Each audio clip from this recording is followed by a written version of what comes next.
can start. So you can enjoy this time to go through this book.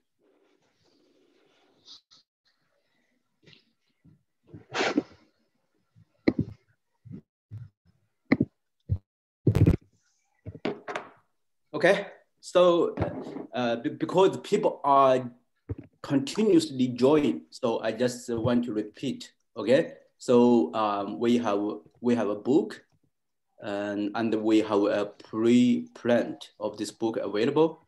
It's free, and you can scan this QR code to navigate to this website to download the whole book.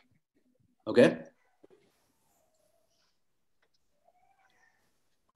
So in the website, I think in the website we have the table of content for both versions. So the English version and the Chinese version, and hopefully, I mean the official copy will be out soon. But you can enjoy this free copy from now.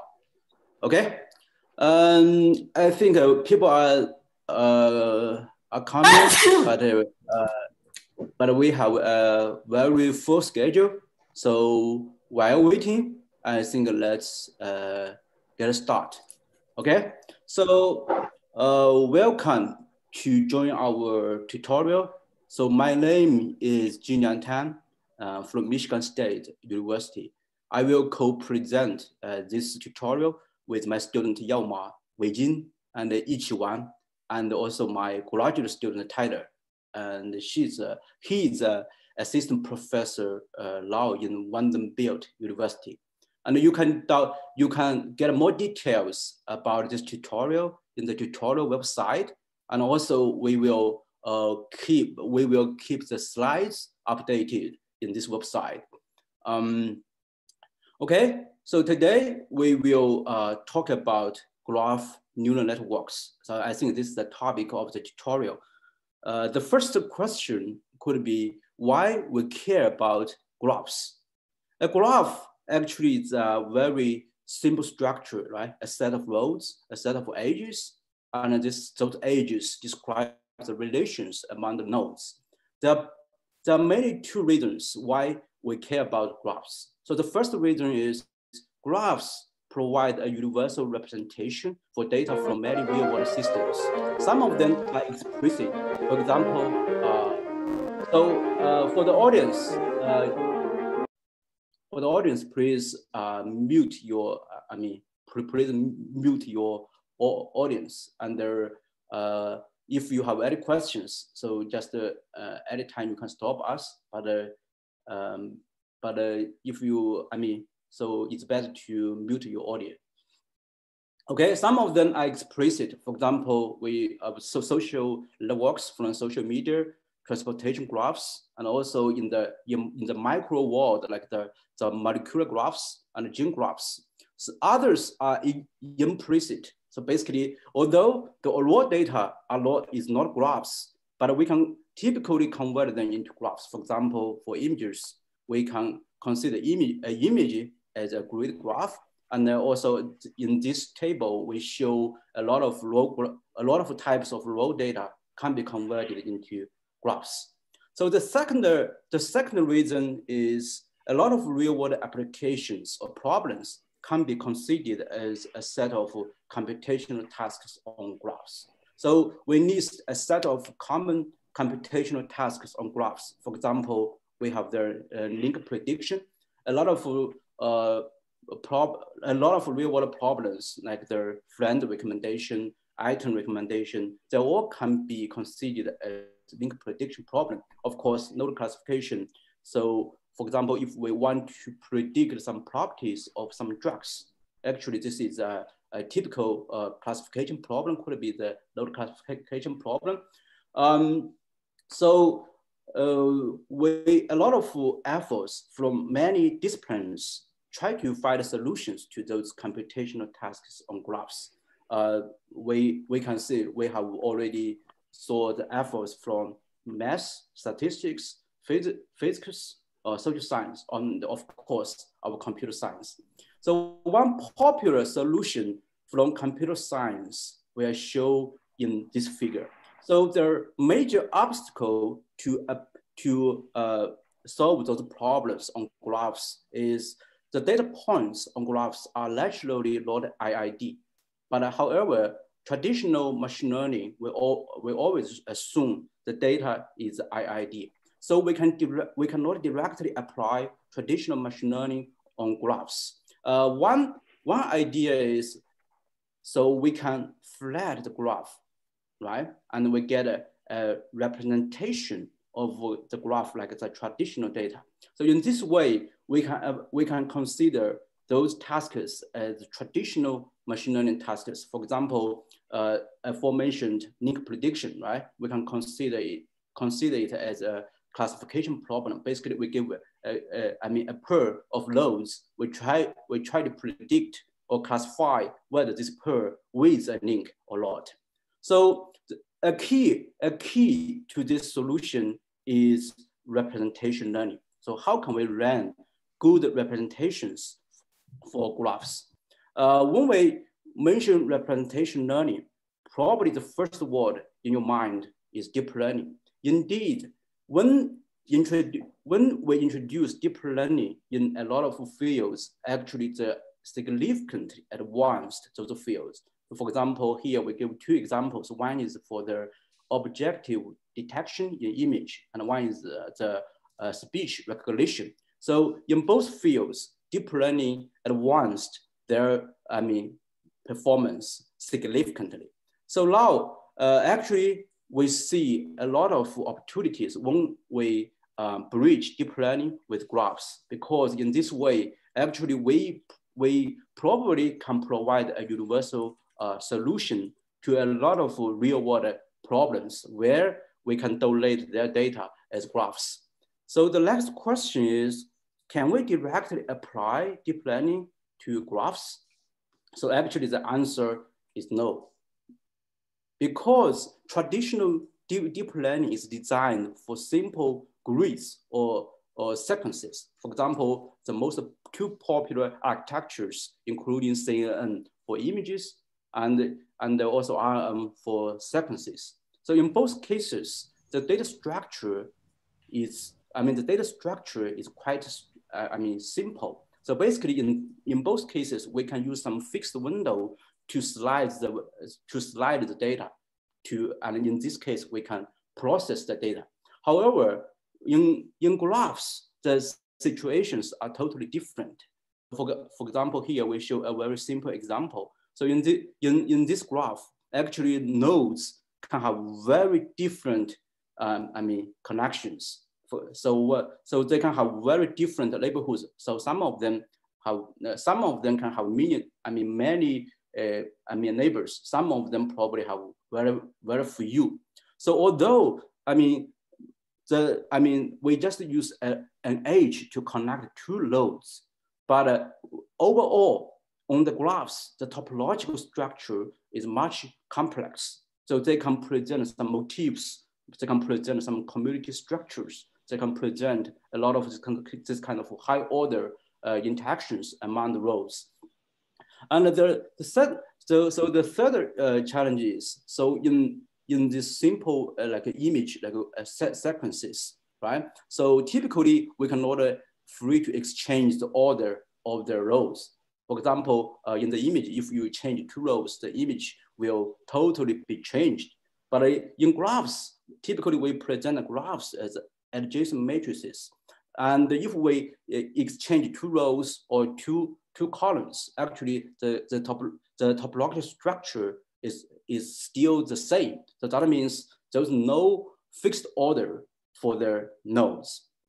So now we see a lot of challenges and opportunities. So that's why we can see a lot of efforts recently to bridge those two fields, deep learning with graphs.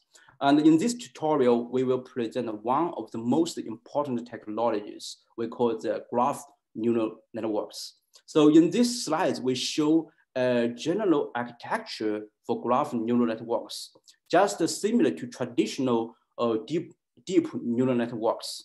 So we have some basically operations for graph neural networks. So one is the same as the traditional neural networks is the activation function. So basically, we will also include the activation function to introduce some nonlinearity in graph neural networks. And otherwise, we in graph neural networks, we introduce some new operations. So one is the graph filtering or graph convolutional operation, and one is graph pooling operation. I think in the following slides, I think Yao will cover more algorithms for those two basic operations. So basically, the general architecture of graph neural networks is very similar to traditional deep neural networks. Basically, we have some basic operations and we stack those basic operations as layers, and then we can stack many layers to make the graph neural networks deeper. And according to the downstream tasks, we may have some unique operations. For example, for the low level tasks, typically we only will apply the graph filtering operations.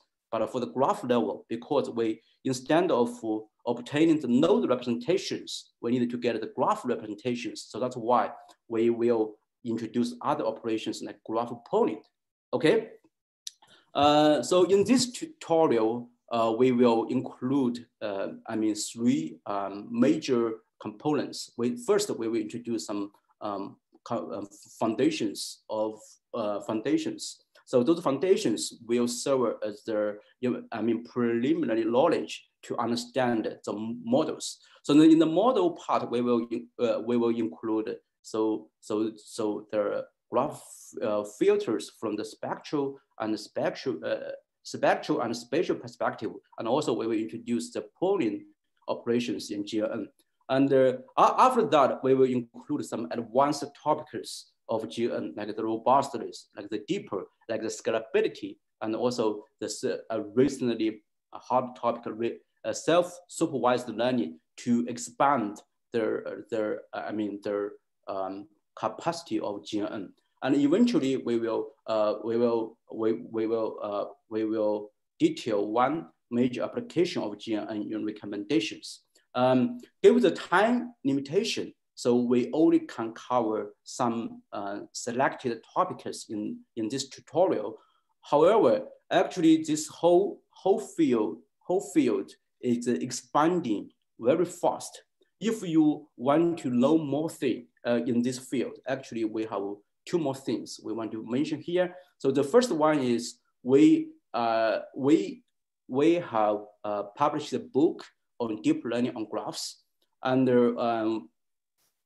there will be officially available soon. So we have both the English version and the Chinese version, and we release a pre-print available through this URL. And the one, you can either click this URL to get this book, or you can scan this QR code to get this book. So in this book, actually, we provide more wide knowledge in this topic. So in totally, it will provide four parts. So one is the foundations. Of course, in this tutorial, we will also cover a part of these foundations. And the second part is the methods. So we will discuss about algorithms from the very early embedding to graph neural networks to advanced graph neural networks, and some algorithms beyond graph neural networks. And of course, if there are graphs, there are graph neural networks. So that's why we can see a lot of applications of graph neural networks. Actually, every year we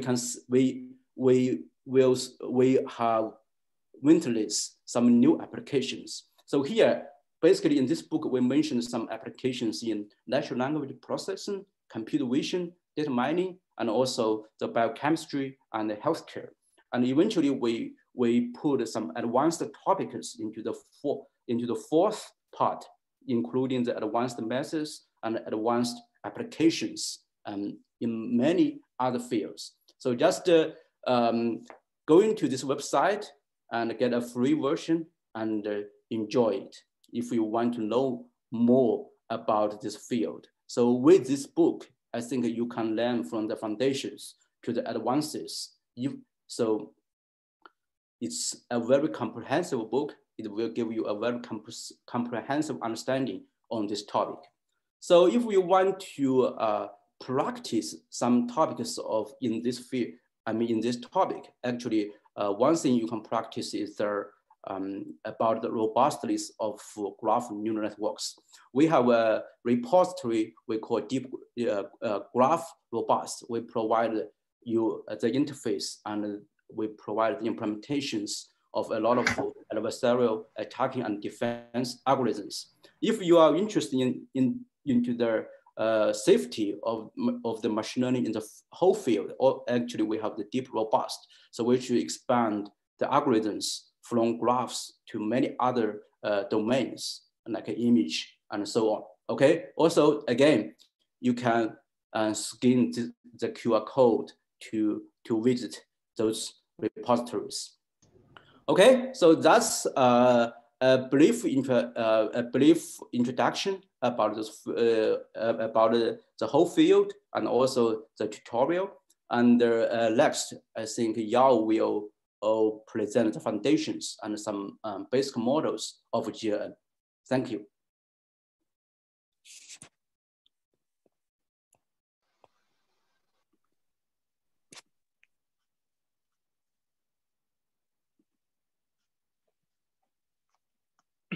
Hello. Can you see my screen? Yes, we can see. Okay. Okay. Thank you JT for the introduction. And next, I will first introduce some foundations or basic knowledge about graph and spectral graph theory, which are quite important for us to proceed to the methodology part of the GNNs. And after that, I will introduce some basic operations like the filtering operation and the pooling operation JT just mentioned in the introduction.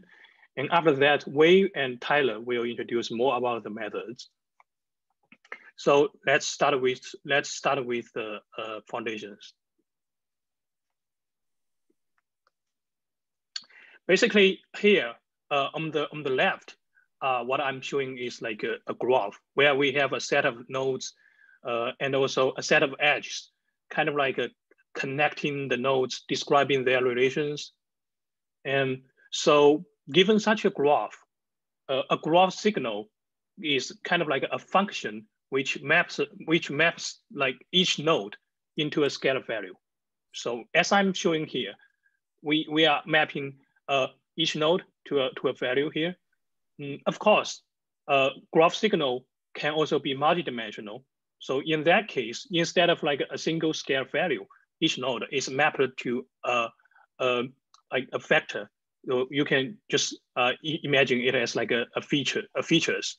So this is like graph signals.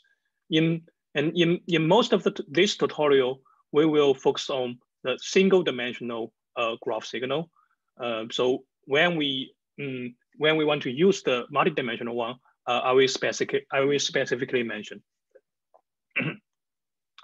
So let's start with the like representations or metric representations for graphs.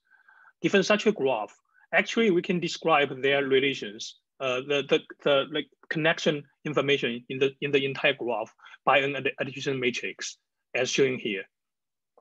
Basically, so if two nodes in the graph are connected, then the corresponding element in the addition matrix is 1. Otherwise, it will be 0. And we also have the degree matrix, which is a diagonal matrix. And in each of the diagonal, we have the like corresponding degree in it. And if we do this calculation here, basically D, the degree matrix minus the adjacent matrix, we will arrive at the Laplacian matrix. So Laplacian matrix is a very important representation for the graph and is widely used in the spectral graph theory research. And so next, I will introduce some of the key properties about the Laplacian matrix. First, actually, the Laplacian matrix can be regarded as an operator, basically given a graph signal f. If we apply this Laplacian matrix to it, basically by apply, we mean like multiply to it, and we can get this formulation. And if we focus on a single node, here I use hi to denote the ith element for h, or the value corresponding to ith node. The idea is like if we focus on this ith node, we can get this formulation, which basically means we are calculating the difference between this node I and all its neighbors and summing it up, right? So basically, this means Laplacian matrix is a difference operator. It is actually, when applied to a signal, it is actually just calculating the difference between a single node and all its neighbors. And so if we further achieve the Laplacian quadratic form, as shown in this formulation, so with some calculation, we can arrive at this formulation here. So let's observe at this formulation. Basically, we can find this is calculating this difference, squared difference between this between all the nodes, right? If we look at this, but we have the AIJ here. Basically, according to the adjacency matrix, as we mentioned before, AIJ only equal to 1 when they are the node I and node J are connected to each other. So this basically means this formulation is calculating the difference, the squared difference between all the connected nodes, right? Because the not connected one will be 0 out. So this means it is actually measuring somehow a smoothness of the signal. So by smoothness, or sometimes we'll also call it a frequency. Basically, what we mean is if the connected nodes in the graph are similar to each other, then the graph signal is called smooth. And or in that case, it's also called a low frequency because we can imagine that the signal doesn't change a lot, right, across the connected nodes. So basically, the idea is this Laplacian quadratic form actually provide a smoothness measure or frequency measure for a given signal. So let's say some examples of the signals. Here on the right, what I'm showing is like a graph signal. So you can imagine the height of this bar is like the corresponding scale value for the node. So in this figure, in this graph showing here, all the nodes, they share the same, exactly the same value, right? So if we put it into this formulation here, we will get 0.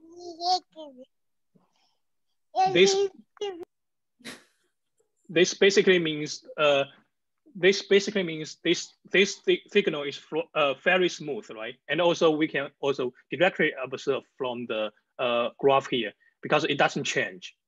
It doesn't change across the connected nodes. So it's low frequency and also it is also very smooth. So here on the bottom, it's an example of high frequency graph signal. So different from the previous one, the values change a lot. For example, these two connected nodes, you can imagine one is like a positive 1 and the other one is negative 1. So it changes a lot, and it's not smooth. Its frequency is quite high, and if we put it back into this formulation, we can find this value will also be very large. So another important property of the Laplacian matrix is we have a complete set of orthonormal eigenvectors of the Laplacian matrix, as shown here.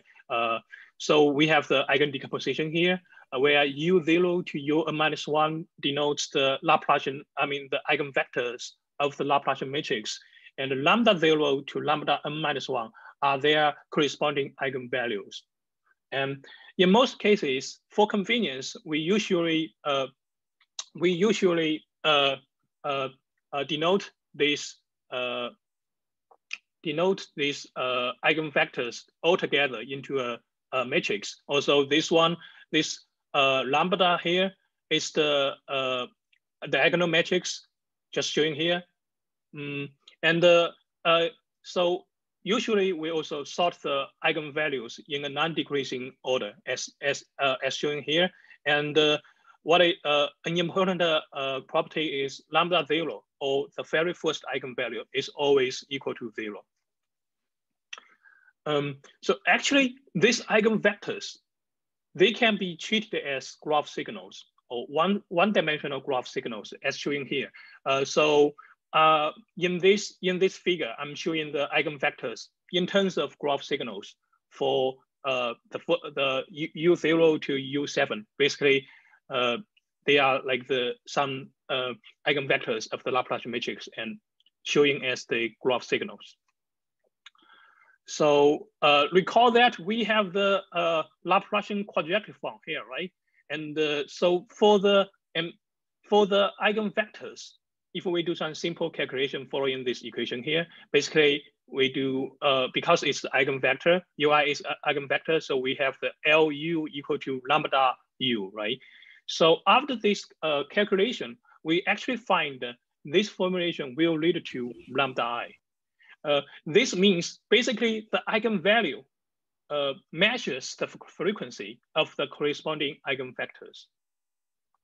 So given this idea, we can know now, basically then for the first eigenvector, its frequency is 0. And we can know like the very first eigenvector takes all the same values across all the nodes. And since we already ordered the eigenvalues in a non-decreasing order, we can actually know these eigenvectors U0 to U7. They are ordered from a low frequency to high frequency order. Basically, these eigenvectors, they capture different information or different structure information about the graph. So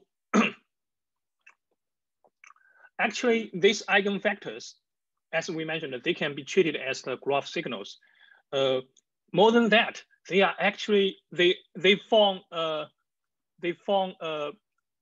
basis for the entire space. That means like given any graph signal f, we can decompose it to a linear combination of the eigenvectors, as shown here. So where fi hat is the corresponding coefficients to ui, and usually we call it as the graph Fourier coefficients. So one question is, how can we get these coefficients? Basically, we can obtain it by this. Basically, this is the inner product between this graph signal and the eigenvector, or a lot of times we call it, or we also call it the graph Fourier mode. And the process of the process of getting decomposing a signal f to obtain its corresponding coefficients is called the graph Fourier transform. So given a graph signal f in the spatial domain, we can do this inner product as shown here to obtain the corresponding coefficients. And also, on the other hand, if we are given these coefficients, we can use this formulation here, this linear combination, to obtain the original signal f. And this process is called the inverse graph Fourier transform. So the idea is, a single graph signal f, it can have two different representations. One is in the spatial domain. It's like the very first one we introduced for graph signal, and the other one is the spectral domain, the graph Fourier coefficients. And we can obtain one. We can transform one to another. So these are the basic ideas about the graph Fourier transform and inverse graph Fourier transform, which we will use in the later slides. So next, I will introduce some important operations in graph. So it's for the model part. So let's get started. So as we introduced in the introduction part, for the graph structured data, we have two kinds of tasks. We have the node level tasks and the graph level tasks. So node level tasks, we are more focused on like each node. For example, the link prediction, we want to know like how these nodes they interact with each other. And node classification, we want to know some properties of some nodes. So it's like it's more focused on the nodes. But on the other hand, we also have the graph level tasks. For example, the graph classification, where we are given, for example, an entire graph, and we want to know some properties about the graph. So an application of a graph classification is jog property prediction, because like the jog, somehow it's just molecules, and they can be represented as graph. And so that task is kind of like a kind of graph classification task. So of course, as we also introduced in the introduction part, for both tasks, we need to learn representations. And for node level tasks, we need to learn node representations. So the downstream tasks can be applied to these node representations, right? And correspondingly, for the graph level tasks, we need to learn graph representation, which is a single vector for the entire graph. So in graph neural networks, we have two operations. One is a graph filtering operation, specifically for learning the node representations, and the other one is the graph pooling operation, which is necessary when we want to learn the graph representations. So let me quickly give an overview for these two operations.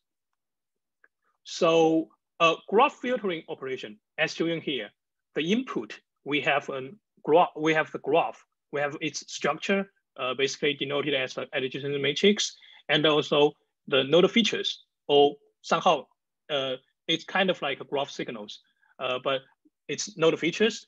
And so after graph filtering operation, what we want is we want to get new features, but we will not change the graph structure. The idea is the adjacency matrix will not be touched, but we want to get new features. And of course, we expect these new features are better than the input features for the downstream task. So overall, the idea of graph filtering is to refine the input features and get better features for the nodes. On the other hand, for graph pooling, we also have exactly the same input. We are given a graph, the graph structure and node features, but the task is different. The idea is we want to kind of like summarize the information in the original graph, but in a much smaller case. So we want to get a smaller graph, and for this small graph, we want to have its structure, right, denoted by a new adjacency matrix. And of course, for this newly generated graph, for all the nodes in this graph, we also want to get the new features. So as you can see here, usually this the number of nodes in the new graph is much smaller than the original one. So I will quickly also introduce the framework for the graph neural networks. So here in this slide, I'm showing the node level tasks, the general framework for the node level tasks. So we have the graph filtering layer and then some activation layer. So we can stack them together after we get some good representations. We can use these representations for downstream tasks. And for graph level tasks, it's a little bit different from the graph filtering. So again, we still have the filtering operation and the activations as shown here, but after some filtering layers, we want to do a pooling.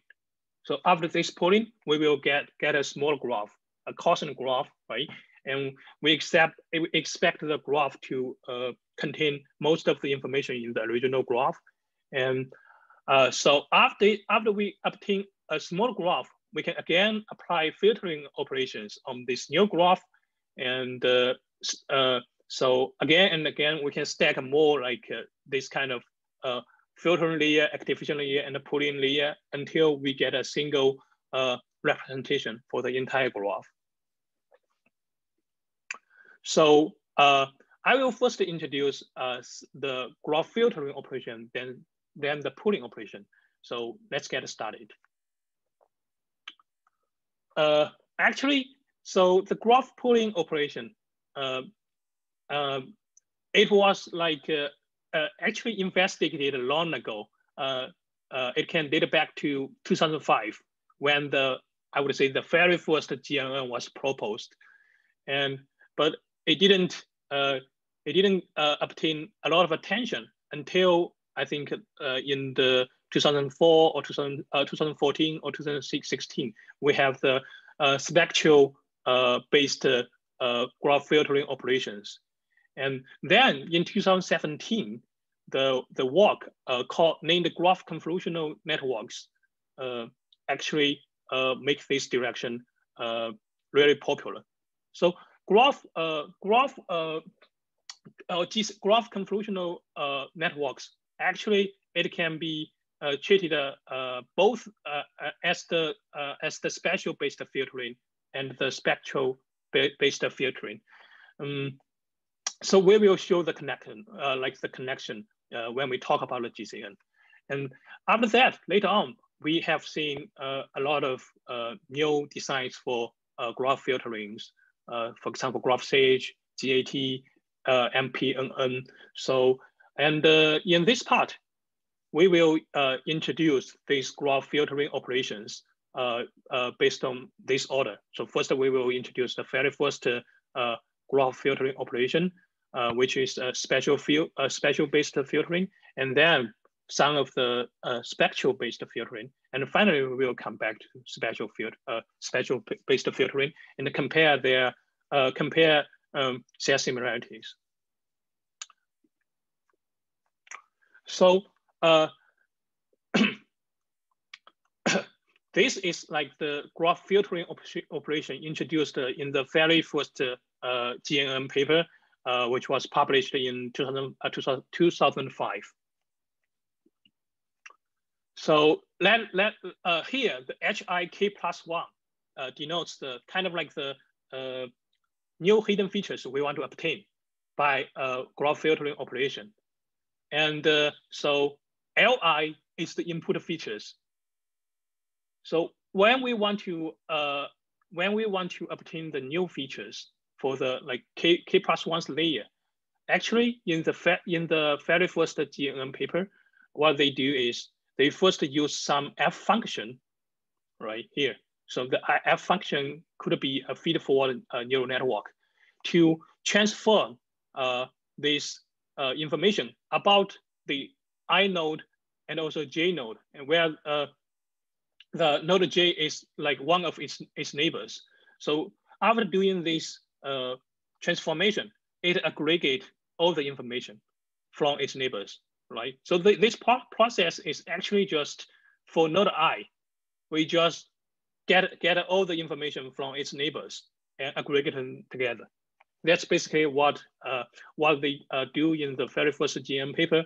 And so after actually later on we will see even most of the graph filtering operations nowadays follows similar design. So I will introduce the graph spectral filtering for the next few slides. So let's first recall these graph Fourier transforms. So again, given this signal, we have this graph Fourier transform where we can get the coefficients, right? Graph Fourier coefficients. And given this graph Fourier coefficients, we can reconstruct the exact graph signal back, right? And this is called the inverse graph Fourier transform, or the IGFT. So what about we want to filter graph from a spectral perspective? So basically, we are given a signal here, graph. What we can do is we can first do the graph Fourier transform to get the coefficients. Here, I'm using the eigenvector UI as an example, but actually for each eigenvector, we can get a corresponding coefficient, right? So the next step is what we call the filtering. So after we get the coefficients, so what we can do is we can multiply it by some value here, right? Here we are showing g hat lambda I.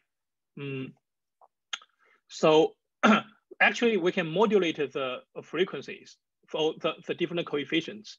For example, here I'm showing on the button, I'm showing the sum of the filters. So g hat basically. The idea is g hat is a function of lambda I, the eigenvalues. So the idea is if we, for example, in this example, if it looks like this, then the g lambda I will be a large value for those small eigenvalues, right? And if lambda I is large, then it will be 0. This basically means we will cancel out some of the coefficients, but remain some other coefficients. And this g lambda I controls what coefficients we want to remove and what coefficients we want to remain, right? So this process here is called the filtering. And after obtaining these filtered coefficients, we can use these coefficients to do the reconstruction using the IGFT. Then after that, we will get a new signal, right? And in this signal, we have removed some part of the original signal. For example, if we are using a low pass filtering operation, then the eigenvectors with high eigenvalues has already been removed from our signal, from our new signal. And this process actually can also be denoted in a matrix form, where we can denote this g hat lambda in the matrix form as here. So basically, this means we have the diagonal matrix. We apply this g hat function to all its diagonals, all its elements in the diagonals. And the entire filtering process can also be denoted in the matrix form as shown here. And a lot of times for convenience for this part, we denote the entire matrix here as this g hat L. And so for convenience, we can either call this g hat lambda as the filter, or this one g hat L as the filter, as the graph filter. So this is basically how we can do the graph filtering or spectral filtering in the graph in the spectral domain. But how can we use them to do the to design the filters for the GNNs. A lot of times we don't know like what coefficients we want to preserve. What are those ones we want to remove, right? So just as the traditional deep learning methods, a natural idea is to learn this filter from data. So we can basically model it as a function and train it from data. And another question is, all the things we have just discussed are based on single channel signals. So what about like multi-channel signals? For example, in the input here, we have four channels, and in the output, we have 3 channels. What can we do about that? Basically, what we can do is we can let each of the input channel to contribute to each of the output channel. So a formulation is showing here. So the idea is, for example, for the eyes output channel, we can filter using different filtering operation showing here to filter each of the input channel, right? So, and then we can combine them together. We can sum up them. In this case, in total, we need to learn D2 by D1 filters, right? Because we have D2 output channels. And for each output channel, we need to learn D1 filters. So in total, there will be D2 by D1 filters. So next, I will introduce how we can design these filters. So this is the filter I introduced before. It's a diagonal matrix where what we need to actually design is this G hat function, right? So a natural idea is to using these parameters. So basically make the diagonal totally learnable. These are theta 1 to theta 2, theta n. They are just parameters. They can be, they are totally free. They can be learned from the data. This looks quite natural, right? But there are some drawbacks with this design. But the first one is it consists to too many parameters. Basically, for a single filter, as shown here, we need to learn n parameters, right? Where n is the number of the nodes in the matrix, in the graph. And for the entire process, as we mentioned before, we need to learn D2 by D1 filters. So in total, we need to learn D2 by D1 by n parameters, which is a lot, especially when the graph is large. So in that case, it's not scalable, right? Another thing is we need to calculate this process. We need to do the eigen decomposition. So when the graph is large, this is also a process. A very expensive process, and we don't want it.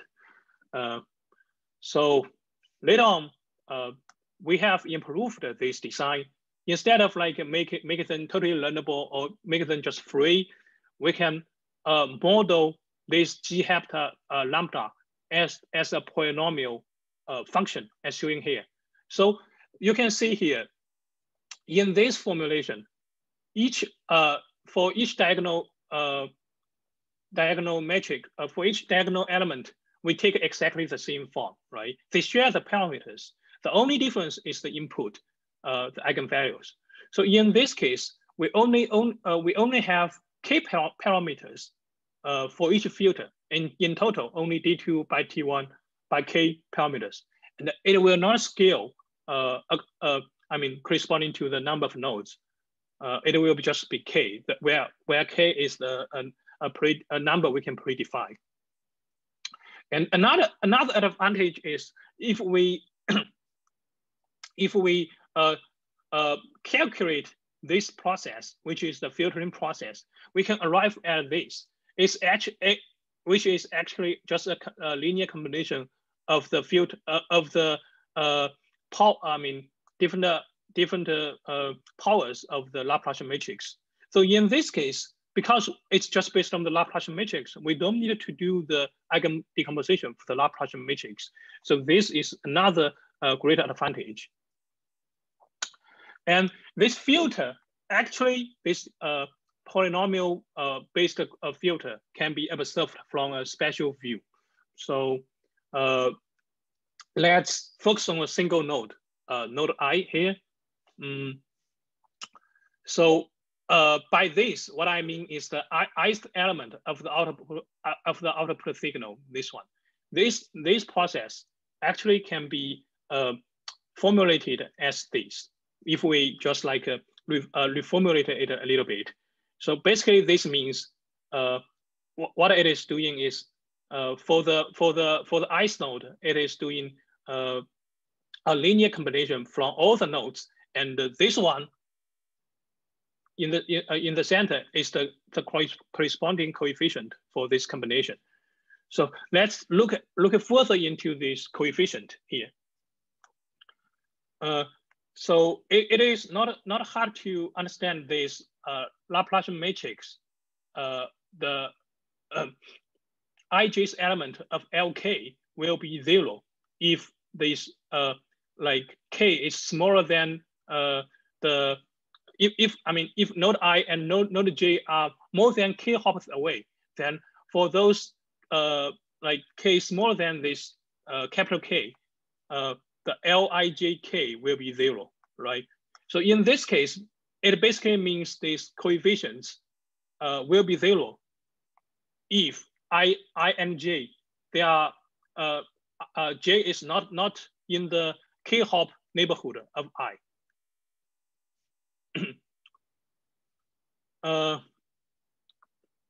So this means actually this aggregation process is not aggregated from all the nodes, but only from those nodes, node j, which is within k hops of the node I. So this means actually the filter is spatially localized in k hop neighbors of the center node I. So we have introduced like so many benefits of this design, of the polynomial design. However, there are also some drawbacks.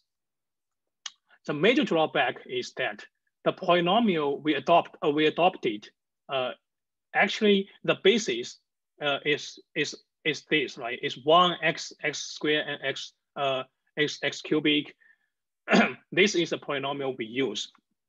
The drawback is this bases, they are not orthogonal to each other, which means when we learn the parameter theta 0, theta 1, if one of them changes, for example, if theta 1 changes, the other one will also be changed, or will also needed to be changed. So this means like the learning process is quite unstable on the perturbation of the coefficients. So we want to introduce the Chebyshev polynomials, which is designed in this way, which has it has a recursive definition as shown here, and the great property is these Chebyshev polynomials. It forms an orthogonal basis for the Hilbert space, this Hilbert space, and which have the domain from -1 to 1. The idea is we can, instead of using this the previous polynomial, we can actually use the Chebyshev polynomial to design the filters. So this Chebyshev polynomial showing here, we can use it. So with this Chebyshev polynomial, we can design filter in this way, where this lambda tilde is still a diagonal matrix. It's a kind of like a rescaled version of the original lambda matrix. And again, it only have k parameters for each filter as shown here. And we can also, after some simplification, and calculation, we can arrive at the this formulation here, which is based on the kind of like a rescaled Laplacian matrix, which is defined here.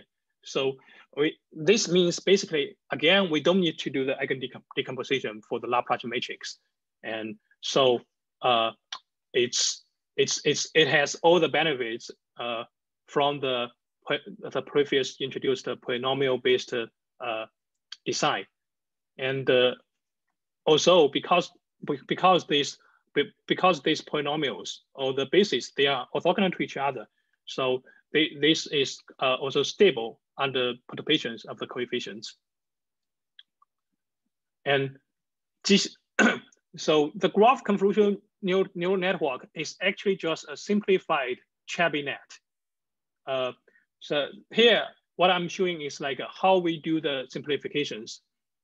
Basically, we set k to 1, which means we only use like the first order polynomials. And another constraint, I mean, another assumption we use is lambda max is 2. And with these assumptions, we can have this formulation here. And then in GCN, we further constrain this theta 0 to be negative theta 1 to reduce the parameters in this formulation. And then after this constraint, what we can get is this one.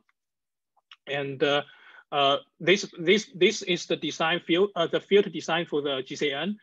With this, we can get the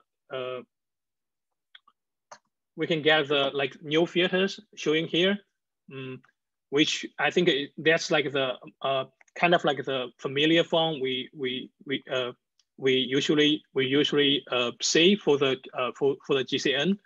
And for the GCN, we actually do the finally last trick is the normalization trick. The idea is basically we put the self loop inside of the adjacency matrix and do a normalization. And this is the commonly used filtering operations for the for GCN. So let's see how GCN looks like for multi-channel signals. So let's recall the how we do the multi-channel signal. Basically, what we have, as we mentioned before, for the multi-channel signals, we want to each input channel to contribute to each output channel, and basically we filter each input channel and combine them together. For GCN, this can be described as follows, where this part is like different GCN filters, right? And this process actually can be written in a matrix form, where we can summarize all these theta ij's into this matrix theta. And with this formulation, we can actually view the GCN filter from a special view. So for convenience, we denote this matrix, which is shown in the GCN filter as a single matrix C. And then the entire process for the filtering can be rewritten in this way, right? Basically, it's a multiplication of 3 different matrices. And for a single node, node I, this process can be written in this way. It's kind of like a summation from its neighbor from all the other nodes, but with the Cij as the weight. And we can know Cij actually equal to 0 based on the definition of the tilde A. If the node J is not in the neighborhood or not node I itself. So basically, it means this formulation here, it can be simplified in this way. So basically, we can just aggregate from the neighbors the neighborhood of node I instead of all the other nodes. So again, it's like a localized filter. It only uses its neighbors to do the aggregation. And now let's compare this GCN filter with the very first filter in the in the very first GNN paper. So this is the one we just introduced.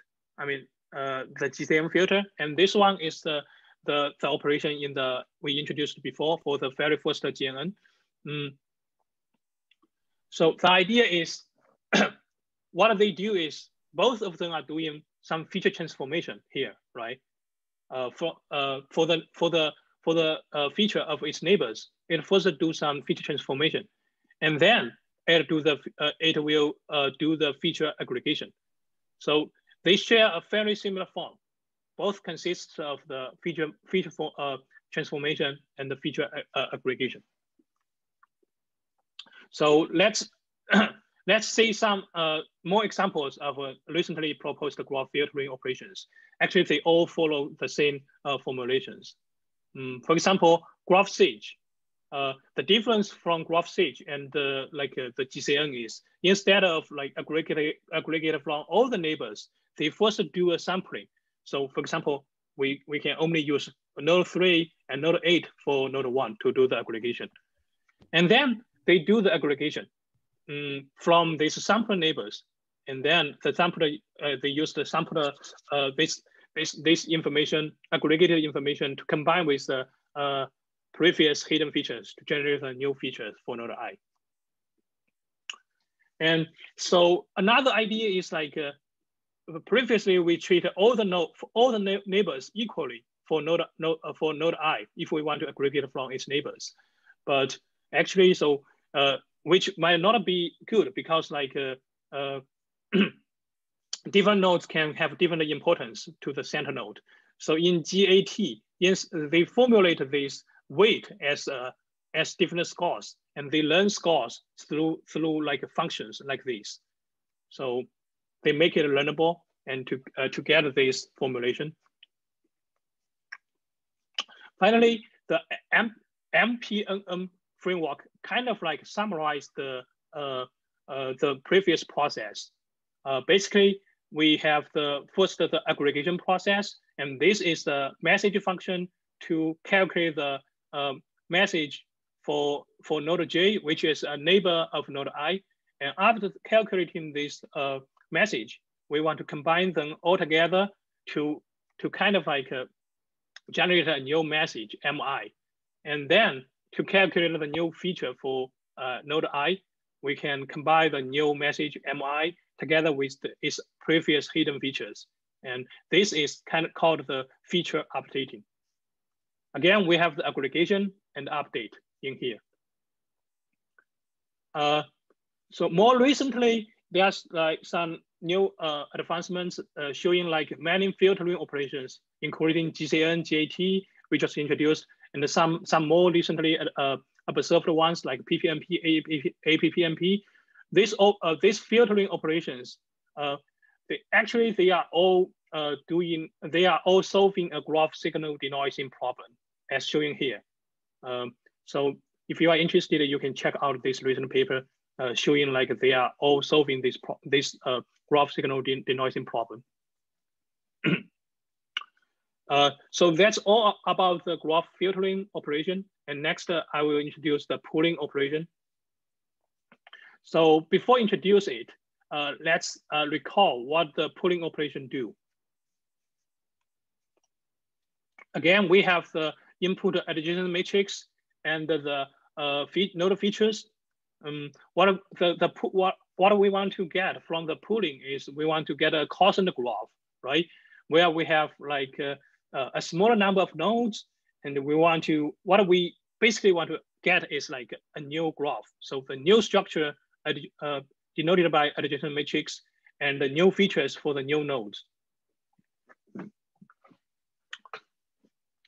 So I will introduce some of the representative pooling operations. what I'm showing here is the G-pool operation, which tries to do the downsampling by selecting the most important nodes from the entire graph. The idea is they first try to learn an importance measure by the graph features as shown here. So given the graph feature, we want to learn a project P to project it to a single scalar yi. Yi is kind of like the importance measure for the importance of the node. And then with this importance, we can select like the top NP nodes as shown here. For example, we can select these 3 nodes based on these scores we learned. And then with these selected nodes, we can actually calculate the new addition matrix AP, right? Showing here, which is just extracted from the original addition matrix as shown here. And we can also get the intermediate node features showing here, which is also just updated from the original input matrix.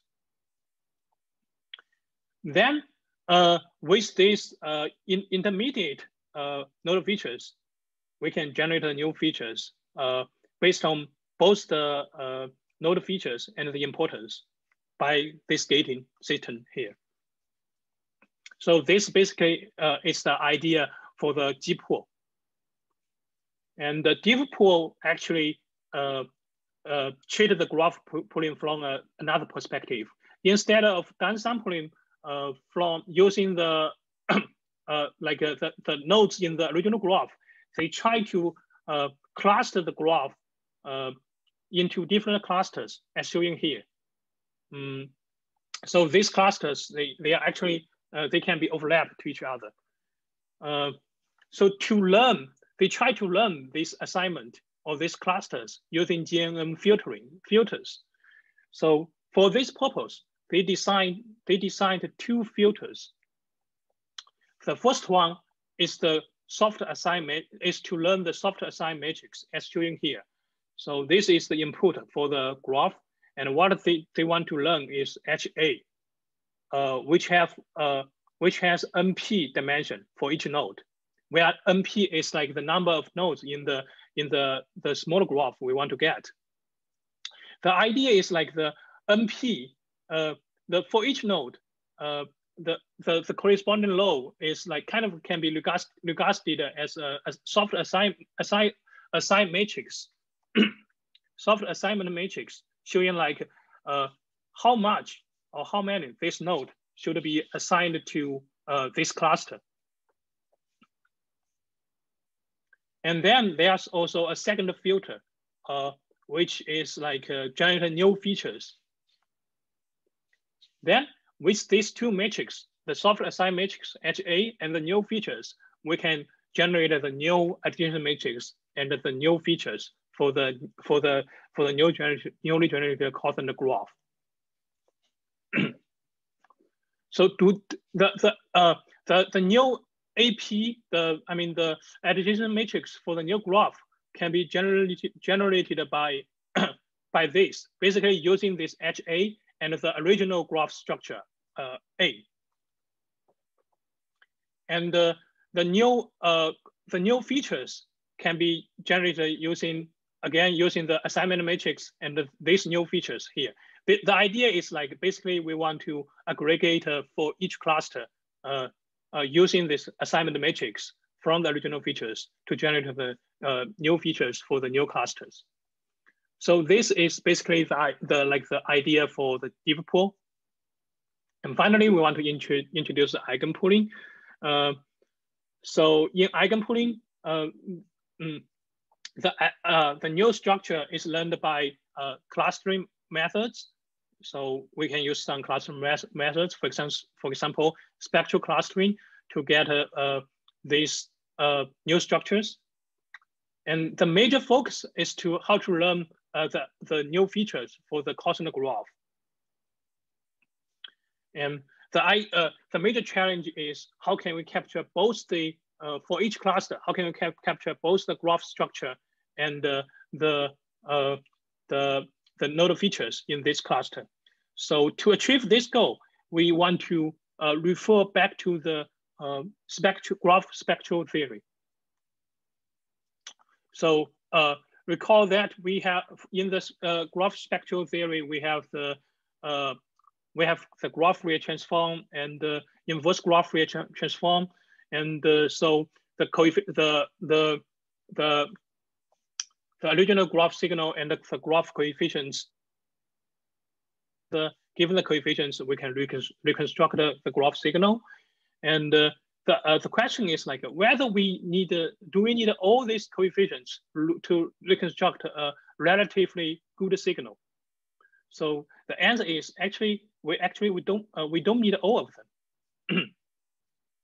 So for example, if we cut some of the coefficients as shown here, only use these coefficients to reconstruct the signal, then we can still get a quite good reconstructed graph signal than the original one, and which contains most of the original information. Though this provides a way for us to design the eigenpooling. So in the eigenpooling for each cluster, what we want to do is we first calculate its eigenvectors, and then we can do the graph Fourier transform to get the graph Fourier coefficients. Then we can truncate, because as we mentioned, like we don't need all of them, so we can truncate the graph Fourier coefficients. We can use these truncated graph Fourier coefficients as the new features for the subgraph or for the cluster. And this is the basic, like the overall idea of the eigenpooling. And also that's the end of the introduction or the part for the graph filtering, graph pooling operation. And next, we will introduce robustness of GNN and the design of the deeper GNNs for us. I think we take a break here. We take a break about 10 minutes, and we will stay at here. And if you have any questions, please you can raise your question here. Thank you, Ovi. That's good. Really relaxed. And Yao introduced the basic operations of filtering and pooling. So if you want to know more algorithms, in our book, in the chapter 5, we introduce more algorithms and also more details. So you can get more knowledge about those kind of basic things from our book. So chapter 2 and chapter 5. Okay. So if you have let's take a break for 10 minutes. We will be back around 24 or 25. But all our presenters will be here. So Yao, can you show the slides, what we will present, in the next, in the second part? Sure. So in the second part, we will introduce more advanced topics about graph neural networks, and including some most recent efforts in this field. And so, and also the applications.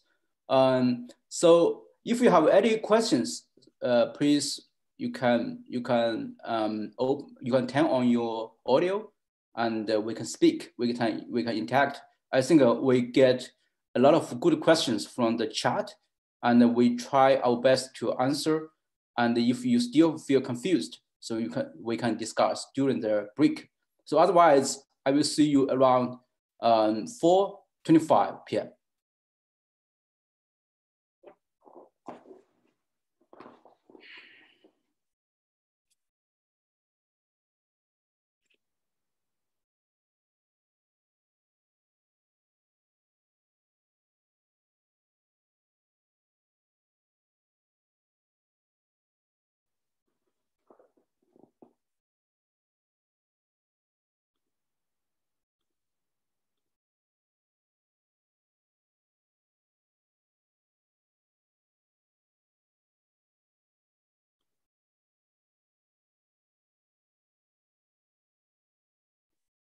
So Yao. Hello, Yao. So can you go back to the slides? The P-related load importance, I think is G-pool. I think Shankar has a question. G-pool, G-pool.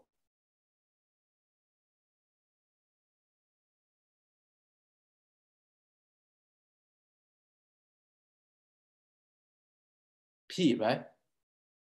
So what does the P relate in the load importance calculation? I think P is just a mapping function which will map the representation of I to its importance. Sorry, I was muted. I think it's a learnable vector. Yes, it is just like a projector or like a learnable vector to map the like the input hi to a scalar yi.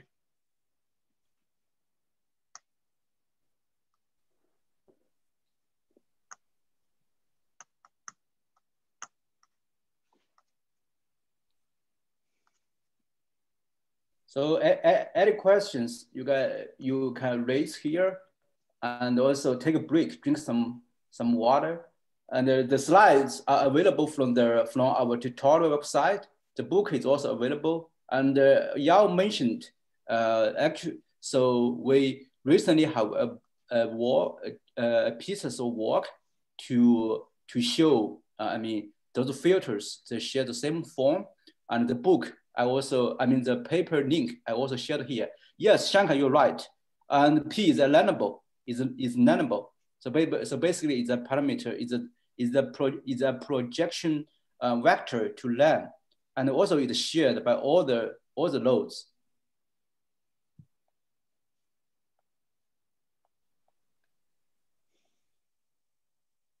So several links. I mean, the book, the tutorial website, and the book link, and the paper we mentioned. I mean, the unified framework. So you guys can find in the channel. Fine. I just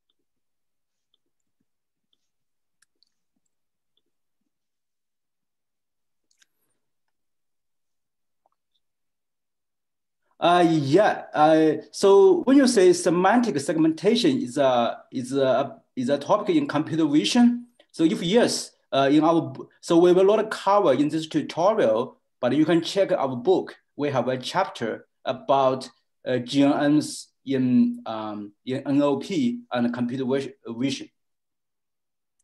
So here I summarize some important URLs we mentioned in the talk. So one is about our book. So one is about the tutorial website. So one is about a unified field we mentioned. So I just put it together here to easy you to find it. Yes, actually, we don't put all the chapters together. But if you scroll down the website, someone else already put all the chapters together. So you can download the whole book through that link. In our website, we give a link to that GitHub page. And also they designed a cover page for us, but actually our official cover page is different. Okay, so this cover page is given by the fonts of our book. Yes, thank you. Yeah, it's here.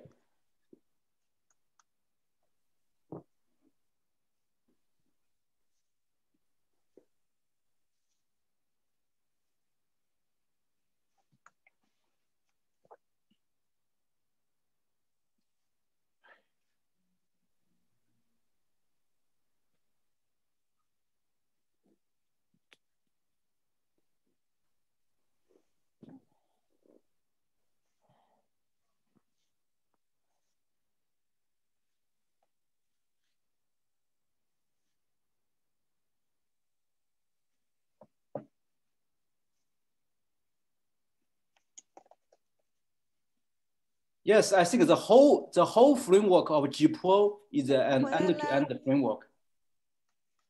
I think the whole framework is an end-to-end learning framework, so it's learnable together. 没有，他在跟别人说话。Yes, we can hear you.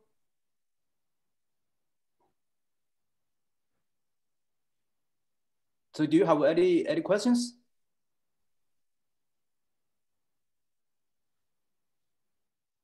Okay.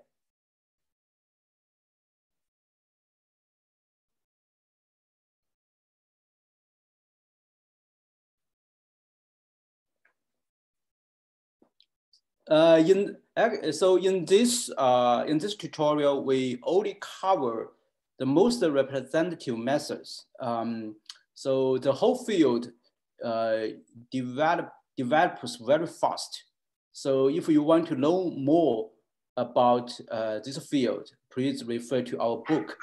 But we already cover in the tutorial. We try to cover there are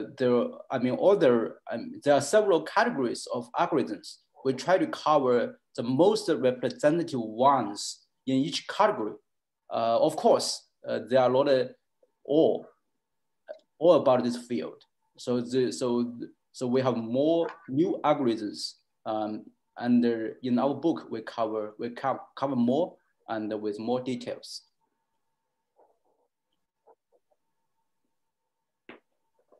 So just feel free to ask questions, and also anything funny to chat, to discuss.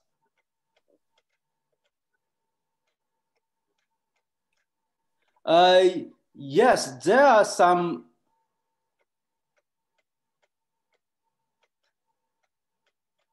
Yes. So there are some polling methods unsupervised. For example, they just borrow the ideas from their CNN, like they use the max polling, or they use the sum polling, yeah, and so on. So basically, so those polling methods they just do some basically it's for some downstream tasks. So typically, so we are doing this kind of in the end-to-end way for the downstream tasks. So typically, the polling operations are guided by this downstream tasks. So if the downstream task is supervised, so it will guided by supervised. Otherwise, we can have some unsupervised way. Yes, I agree, Vita. So basically, the book is not the good reference for the to know the most frontier topics, but the book can give you how the field evolves, and will give you the most classical algorithms. And also in the part 4, as I mentioned, right, we have advanced chapters that will include a lot of new frontier topics. They're still in the early stage, so there are many novel topics and novel applications in the first part. So we understand. So that's exactly why we have this part in this book. So we have 4 parts of the book: foundation, methods, applications, and also we have advances. So if you want to catch up the most frontier topics, I think the first part you can see how. So what are those topics which get some attention, but it's still in the early stage, including both methods and applications. So Carrie,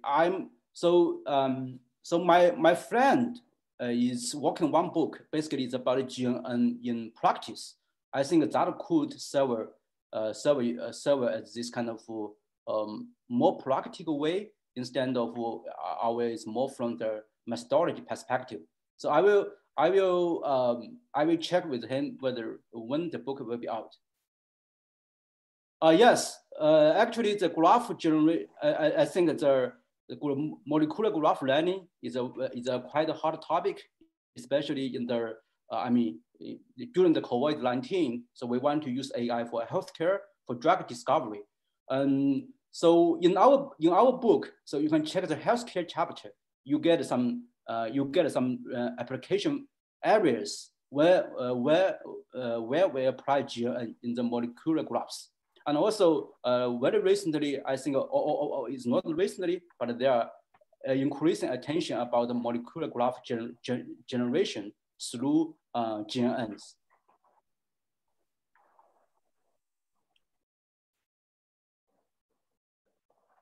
Yes, in our I will share the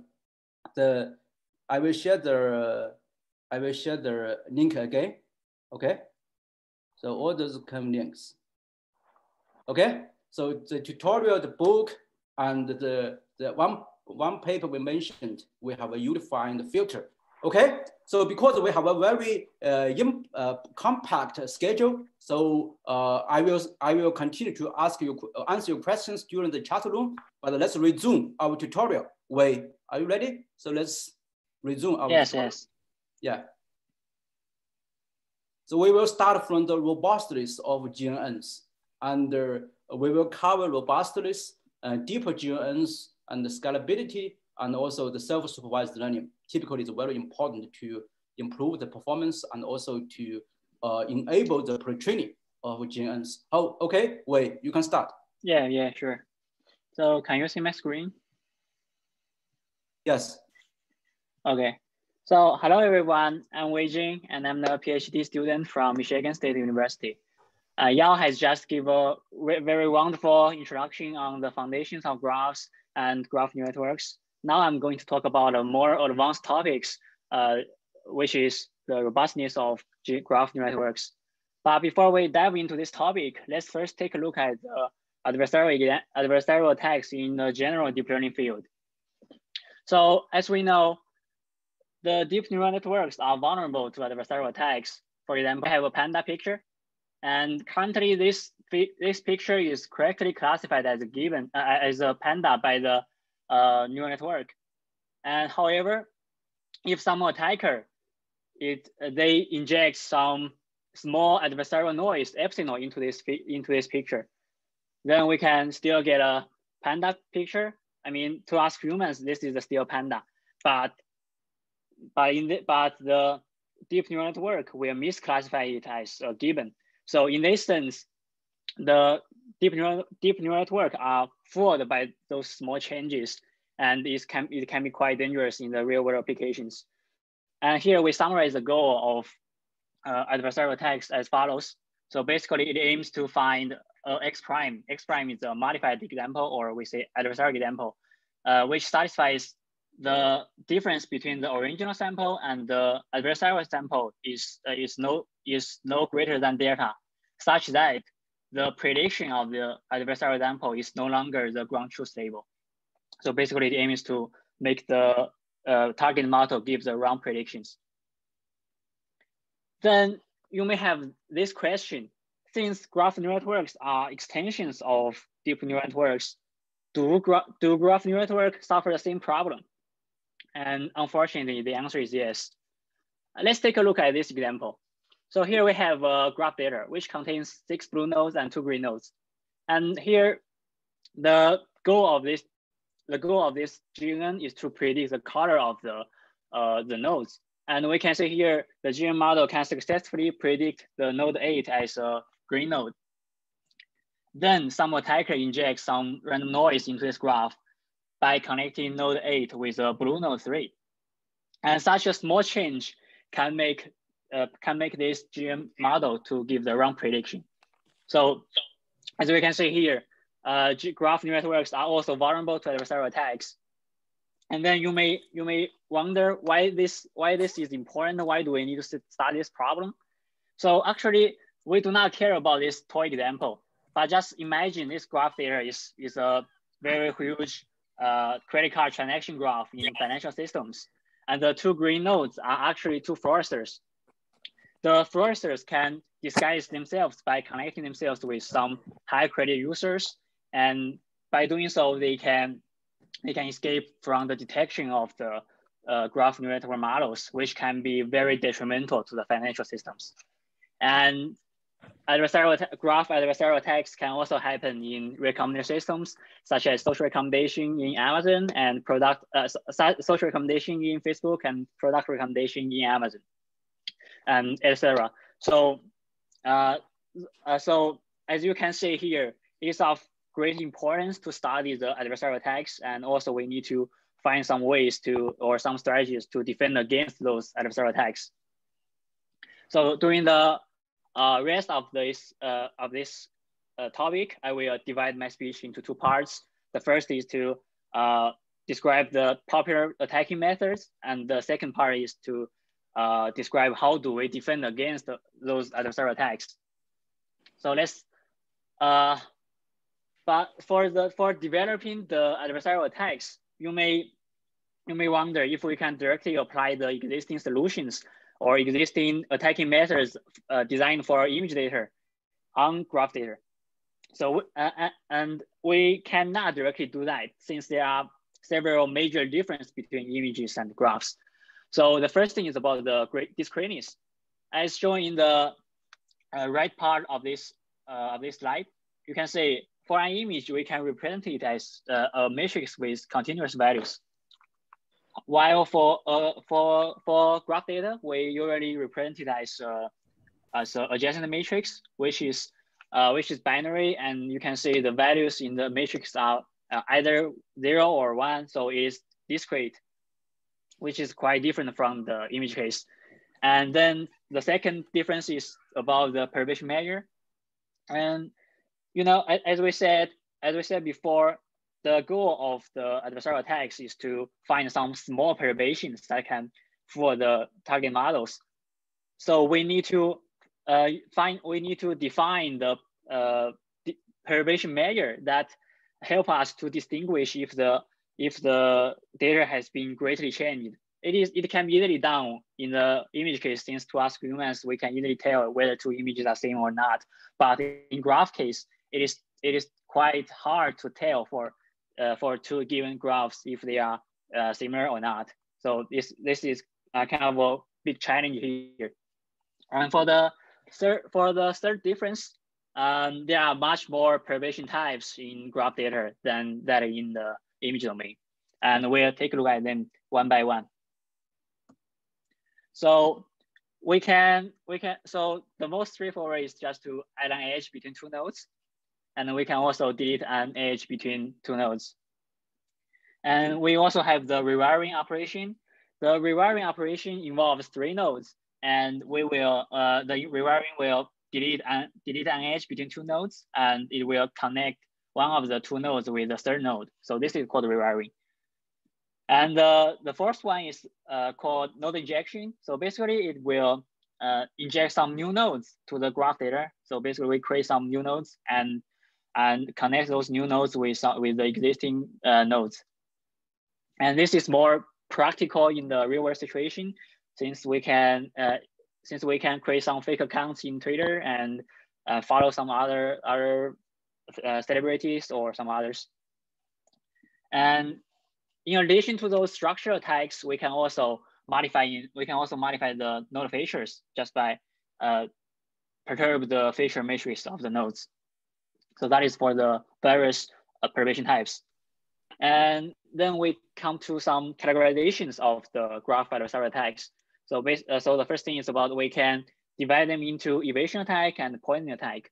So for evasion attack, the evasion attack happens at the testing stage, which means the model is already trained and the evasion attack cannot affect the parameter of the models.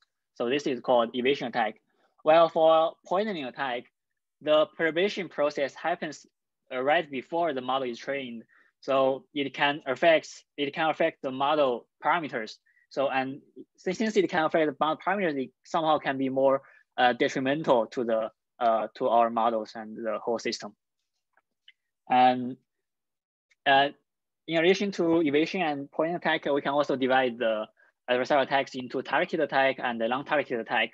For a targeted attack, the attacker aims to perturb, it aims to reduce the performance of the target GNN models on the specific small subset of nodes. Say here, node 8 is one of the target nodes we aim to perturb. We only want to say like make the model misclassify on those target nodes. And for long target attack, the attacker actually cares more about degrading the overall performance of the GNN models on the whole node set. So basically, it is kind of more global compared with the targeted attack. So since we have covered categories of the different attacks, here we list some representative algorithms and categorize them into this table. So, but due to the time constraint, we only choose the first 4 to elaborate. So let's first take a look at the grad argmax. For grad argmax, so the main idea is actually quite simple. Basically, we want to, the grad argmax wants to find the perturbation that maximize the difference between the prediction and the ground truth. So which is shown in the first formulation, while satisfying the perturbation constraint. That is, we do not want the perturbation change to be be very large. We want constrain the number of changed elements to be small, to be no greater than delta. And one thing to note here is that the theta star is the trained GNN parameters on A prime and X prime. Here, A prime and X prime can either be the original graph data or be the perturbed graph data. And so based on you can say here the A prime can have different choice. So this gives us some chance to slightly modify or adjust this formulation to fit it to different kind of attacks. So for example, so if we want to perform structure attack, we can just do some modification on the adjacent matrix A. If we want to perform structure attack, we can just do some modification on the facial matrix X. So that is for the some different perturbation type. And if we want to perform evasion attack, we can just let A prime to be equal to the original graph and X prime to be X. And for pointing attack, we want to so the goal becomes that the parameter is trained on the A height and X height, which is the perturbed graph. And we can also slightly adjust this formulation to fit into the non-targeted and targeted situation. So basically, for the non-targeted situation, the VT here is actually all the nodes with the whole node set. While for the targeted attack, here VT is just VT is just a small subset of the whole nodes. Basically, we only have a small subset of target nodes. So that is for the objective of grad argmax. Then the question is, how do we optimize this formulation? So I think a very naive way is to just do gradient ascent. So basically, we have the loss function here, and we calculate the gradient, and we do gradient ascent to maximize the loss function. But the question here is, as we said before, the adjacent matrix is binary, is discrete. If we directly calculate the gradient, it can be not that precise. So, and also usually the node features are also discrete. So this can bring some problems. And to solve this problem, and the straightforward solution is just to use the gradient method. So basically, in each step, we choose the perturbation with the maximum gradient, and after we select this perturbation, we according to this perturbation, we modify the corresponding graph or corresponding adjacency matrix or feature matrix. So that is for the grad argmax, a very straightforward and simple method. And so let's take a look at a more advanced attacking method, which is NetAttack. So for NetAttack, it aims to address two shortcomings of grad argmax. So the first shortcoming is the grad argmax needs to access the model parameters. As we said, it needs to access the gradient information. So it needs the information from the model parameters.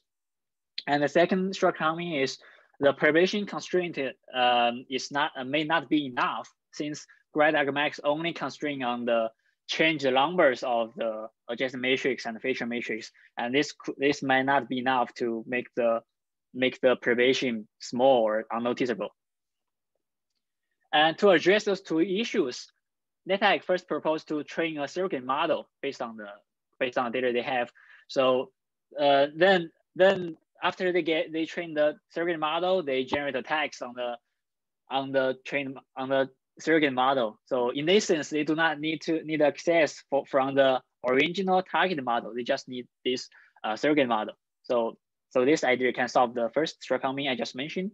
And for the perturbation measure, in addition to constraining on the change the number of adjacent matrix and feature matrix, NetAg also constrains on the degree distribution and feature co-occurrence. So the rationale behind it is if two graphs are similar, if two graphs are similar, their degree distribution and feature co-occurrence should also be similar. So during attack, we should preserve those two properties. And now, having known these two strategies, those two main ideas, we can take a look at the detailed framework of NetAg. So for NetAg, it will first generate possible perturbation candidates with respect to edges and features. They will first, based on the degree distribution and the feature co-occurrence, and select those will not violate those two properties changes to have this candidate set. And from the candidate set, they will calculate NetAg will calculate the score.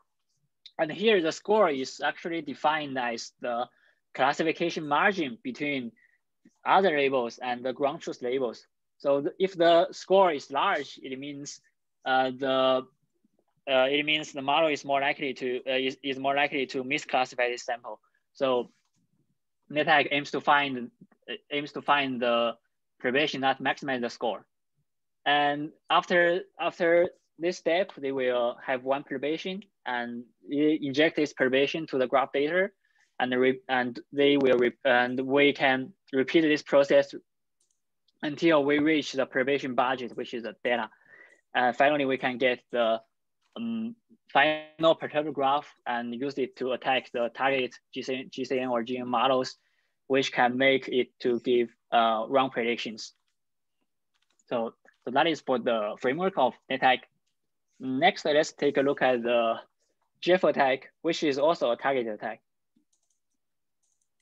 And so for GEF attack, the motivation behind it is the output embeddings of graph embedding models are demonstrated to have very low rank property.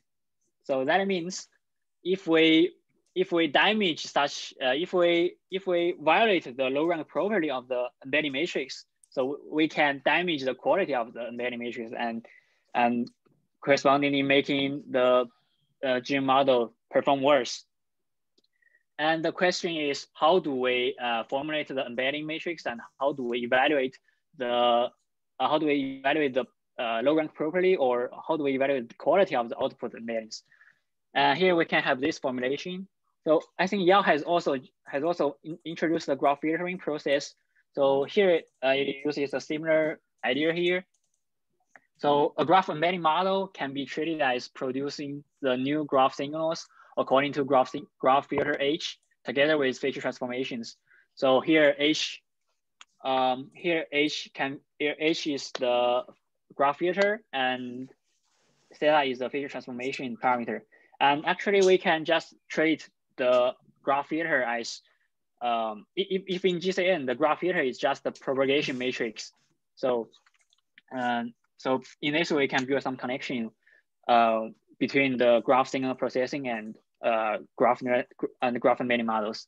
And so with this formulation, we can just formulate the embedding matrix. And with the embedding matrix, which is shown here, the HS prime times X. So here, basically S prime is the modified graph filter.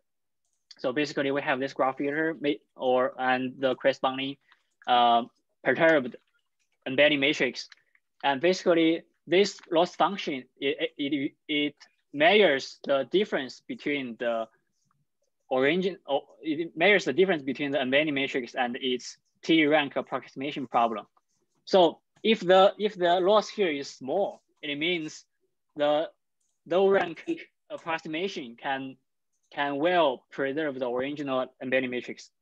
So that means if the loss is 0, it means this has a low rank probability. So the goal of GF attack is to maximize this loss function. It aims to violate the low rank probability, and thus they can damage the quality of the embedding matrix and make the GM give wrong predictions. So this is the loss function, and since the graph filter is usually a function of adjacent matrix, which is a symmetric real matrix, we can decompose it by the eigen decomposition, and the problem can be converted in this way. So the goal is to maximize this loss as well as satisfying this constraint, which means we do not want we constrain the number of the changed we constrain the change numbers of the adjacent matrix. And to optimize this loss function, so GF attack basically it is also kind of greedy way. So basically we calculate the scores it calculates the scores for each possible candidate, and they will select top beta candidates to generate attack. So that is the main idea of GF attack. Then let's come to the last attack method, which is reward. So it aims to attack the graph where rewiring operation instead of simply adding or deleting edges. The motivation behind the reward is adding or deleting edges can make remarkable changes on the eigenvalues of graph Laplacian. So the question is how to make the perturbation more unnoticeable by only changing the eigenvalues in a small way. And the answer is rewiring. So rewiring, as we just discussed, rewiring will first delete an edge between two nodes, and it will connect one of the two nodes with a third node. So this process will not change the number of nodes and edges. So the number of nodes and edges will remain the same. And another benefit is the rewiring operation will only affect the algebraic connectivity and effective graph resistance in a very small way. So, and both of the two metrics are very important graph properties, and they also correspond to the eigenvalues in the graph Laplacian. So by using rewiring, we can achieve a smaller change on the eigenvalues of the graph Laplacian matrix, which can be more unnoticeable. Okay, so since we have known that rewiring can have some benefits, then how do we use these rewiring operations to generate attack? How do we choose those nodes to rewire? And in reward, it adopts a reinforcement learning framework.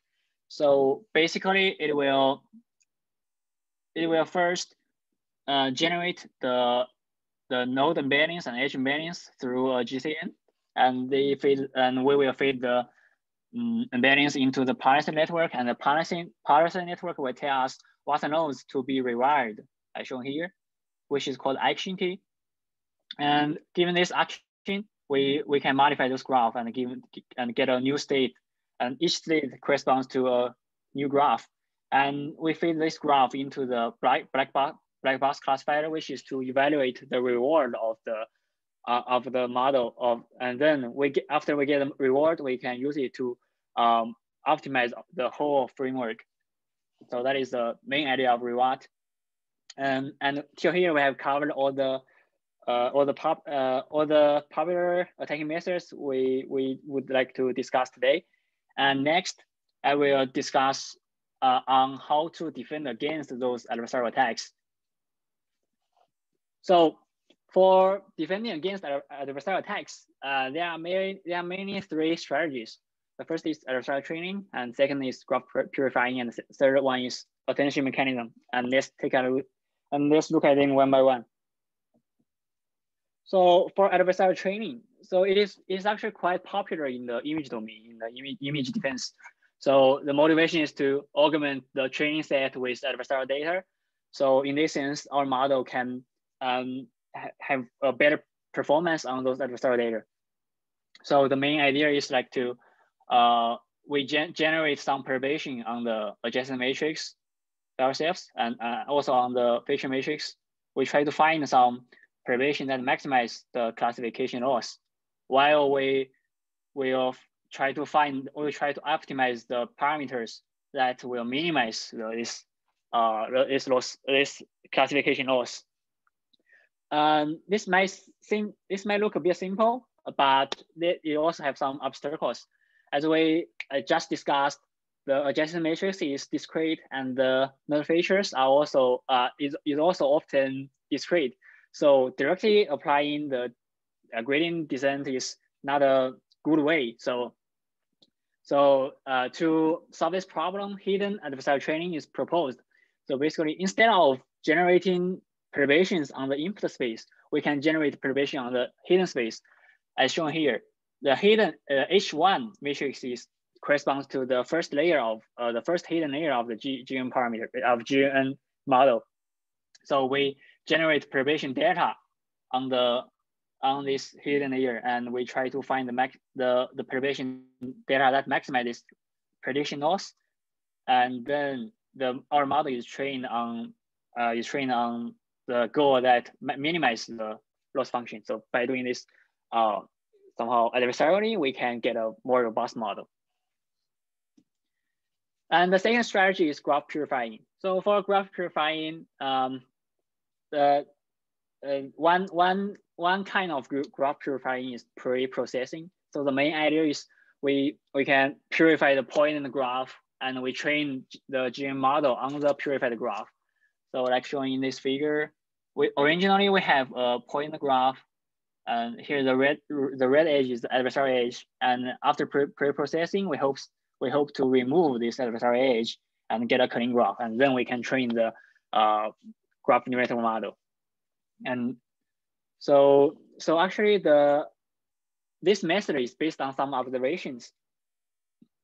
The first observation is that attackers favor adding edges than removing edges. That means attackers, so in the graph, the attackers will mostly add edges instead of remove the edges on the nodes.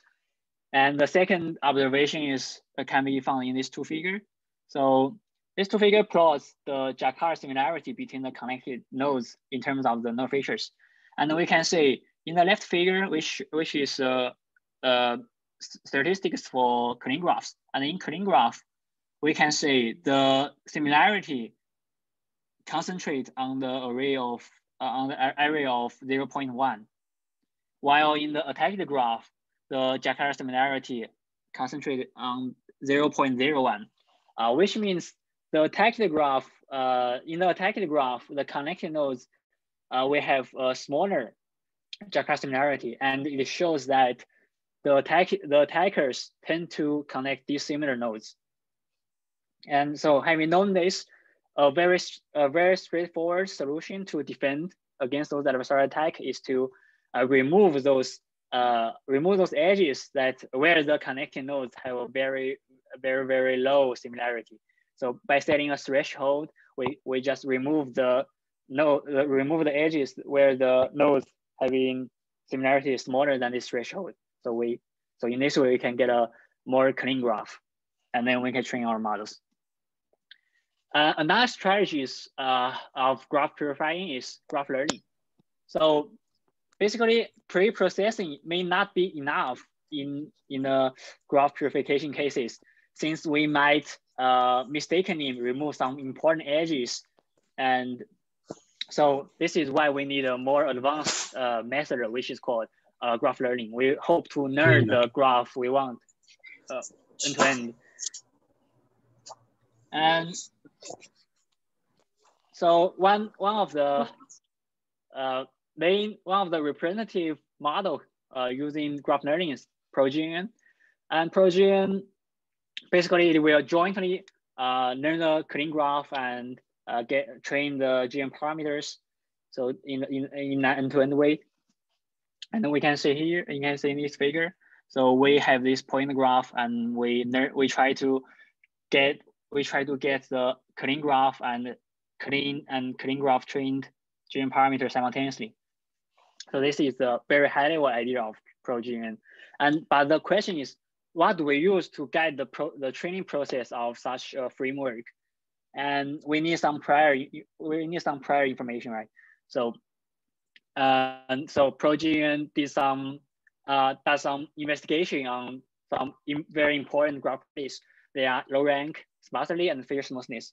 So ProGNN, it finds that the adversarial attacks will essentially violate the low rank probability of the original graph.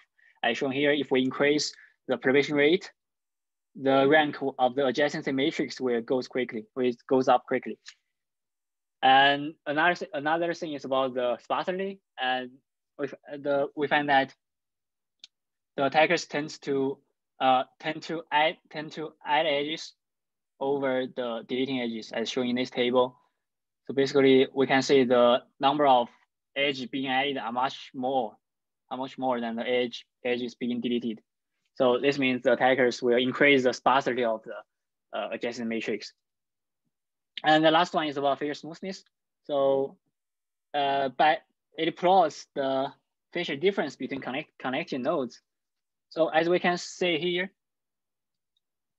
for the normal nodes, which is in blue, you can see the feature difference concentrated on a very small region, small value. And for the adversarial edges, the feature difference seems to concentrate on a larger feature difference array. So it means that the adversarial attack will also violate the figure smoothness property.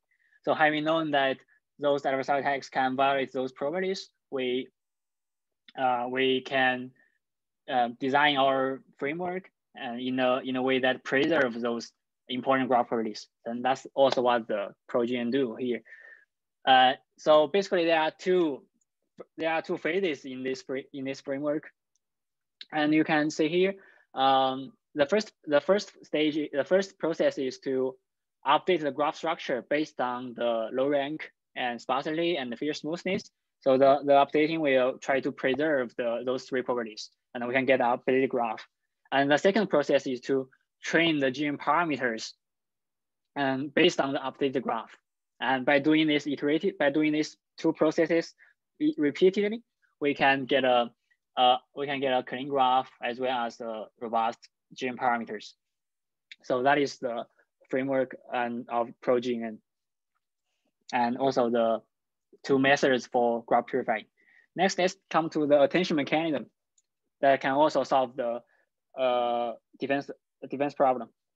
So basically, for the attention mechanism aims to reduce the impact of adversarial edges by giving lower attention score to those adversarial edges during the aggregation process. Since we have discussed that the GNN will aggregate information from neighborhoods, so we can try to give lower scores, give lower weights to those nodes that might be attacked by reducing their contribution to the final representation. So in this way, we can defend against those attacks.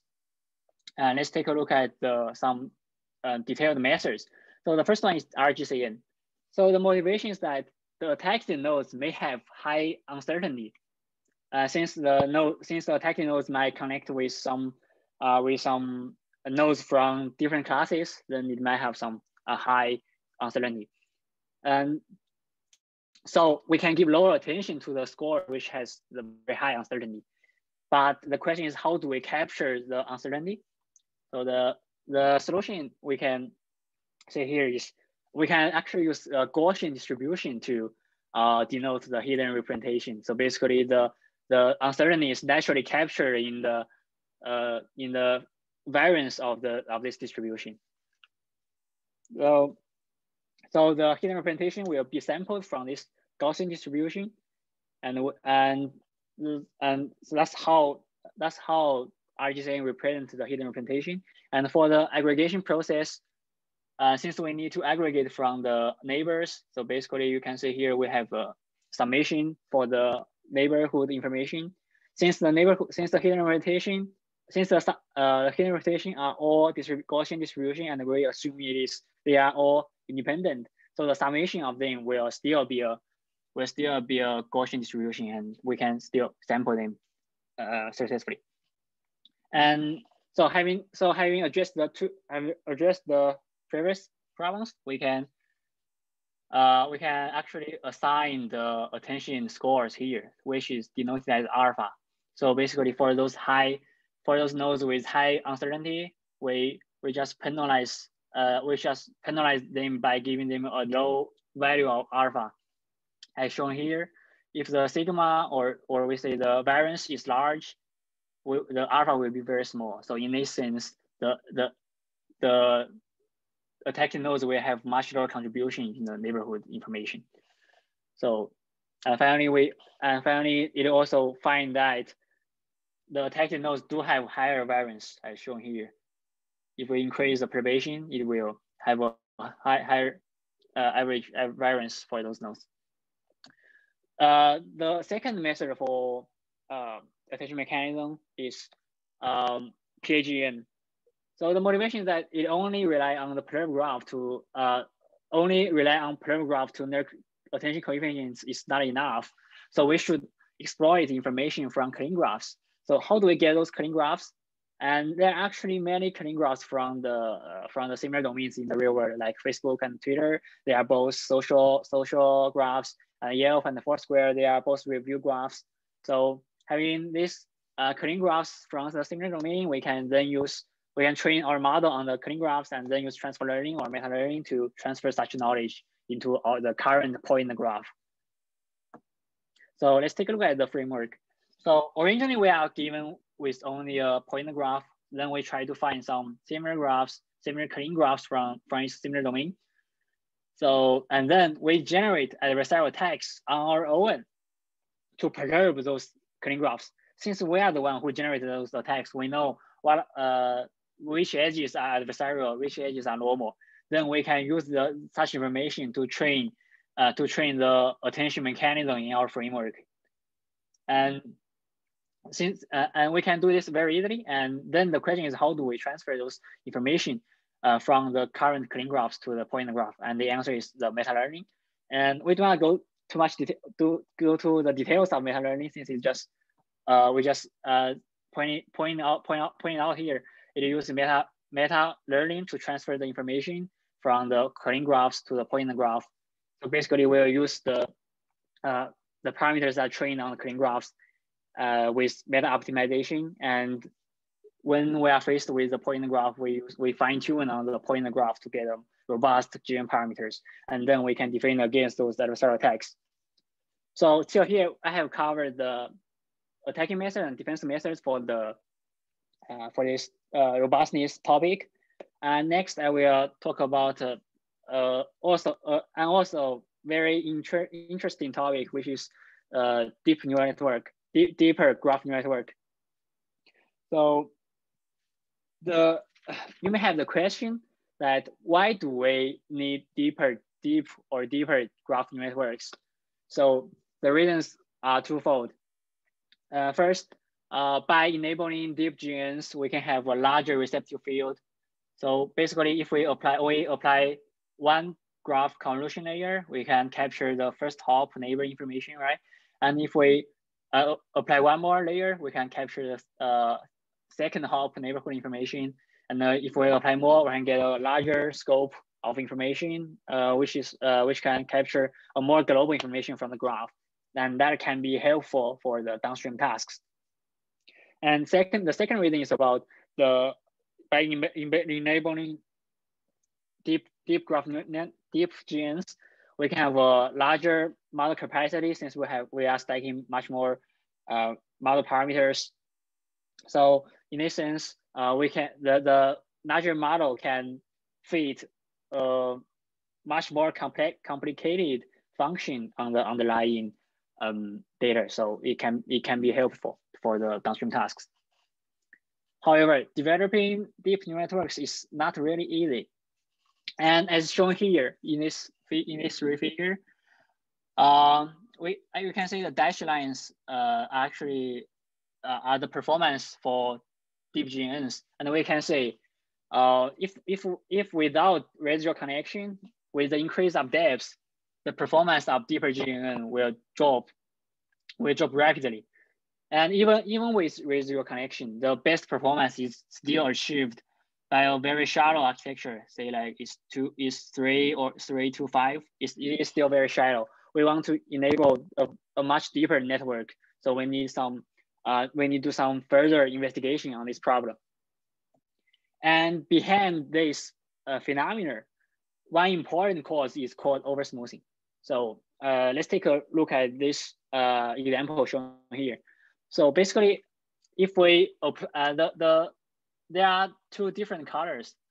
Each color denotes represents one class, and we can say in a two-layer GCN, the two classes are well separated.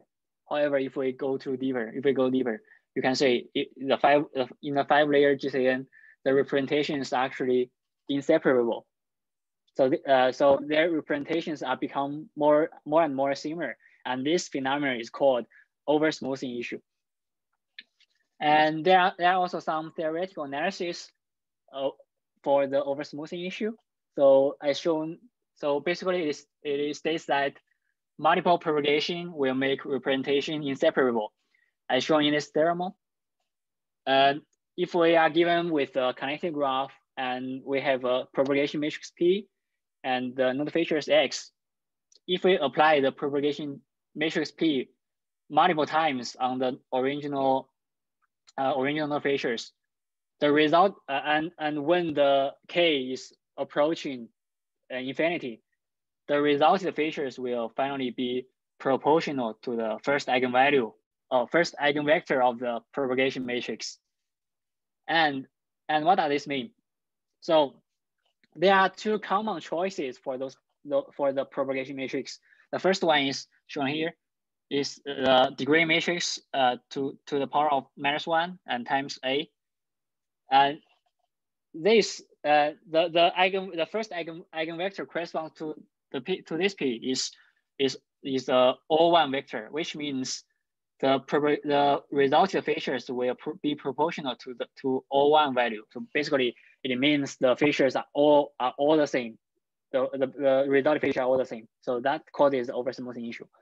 And let's take a look at another choice in for the propagation matrix, which is this one is also the propagation matrix in GCN. So basically, the first eigenvector is this one, and you can see this is only involved with the degree information of the graph. So in this sense, if we apply GCN, the graph filter in GCN multiple times, it will finally it will only capture the degree information. So that can be harmful for the downstream tasks, since degree information might not be enough for us to do some prediction tasks. So having getting a better understanding of the oversmoothing issue, then we need to find some methods to address the oversmoothing issues. And there are majorly 4 different types. So the first one is normalization. So basically, they normalize the hidden representation to make the pairwise distance to be a constant. So in this sense, the oversmoothing will not happen. And the second one is graph sparsification. They try to make graphs more sparse, since we can drop some connections in the graph, and then the convergence of the resulting features will be much more slower. So that is for graph classification. And the third one is residual connection. So basically by adding the residual connection. And the fourth one is decoupled GNN. So, you know, in the original GNN, we apply transformation and propagation one by one. And in decoupled GNN, they try to decouple these two processes, and they find that this can help alleviate the oversmoothing issue. And let's take a look at them one by one. So for the normalization, we take a look at the parallel method. So basically, add the normalization to maintain the distance between node pairs. It tries to keep the total pairwise distance TPD as a constant. As shown here, the TPD can be written this way, and it can be decomposed into those two components. And our goal is to make the TPD a constant, so we can make the first term to be a constant and make the second term to be a constant. To make the first term to be a constant is quite easy, so we can just use the sum of the L2 norm of all the xi to divide each xi. So then the first term will be a constant. And for the second one, we can just subtract the mean value of x, and then the second one will be the mean value will be 0, right? So the processes are summarized in this way. So basically, we first do a center operation. So basically, subtract the mean value to make the mean value of the resulted feature to be 0. So in essence, as we said, the second term will be 0. And for the scale operation, it will use the summation of the node L2 norm of the node features to divide each xi. So in essence, we can also keep the first term we just discussed to be a constant. So in essence, we can keep the total pairwise distance as a constant and alleviate the oversmoothing issue. And another one is about graph classification. So one example is about drop edge. So basically, the idea is quite simple. So basically, we randomly drop a certain amount of edges at each training epoch. We will drop edge connections between nodes. So in this sense, as we said, we drop those connections. We kind of make the convergence of the features slower, and thus alleviating the oversmoothing issue. And it can also have another benefit, which is the data augmentation. Since we are randomly dropping the edges for each epoch, so the training nodes are actually different in each epoch since they have different connections. So this can serve as a kind of data augmentation to alleviate the overfitting issue. And the third strategy, as we said, is residual connection, which is GCN-II. One example is GCN-II. So GCN-II, it extends the vanilla GCN with two techniques, the initial, residual, and the identity mapping. So as we show a comparison between the vanilla GCN and the GCN-II here. So we can see, actually the GCN-II, it adds an initial residual connection for the propagation process, right? So this motivation is like, so even though we go very, very deep, so you can still guarantee that we still have a portion of information from the input, and this portion of input information can help us alleviate the oversmoothing issue since the original features are all quite different. And the second trick is identity mapping.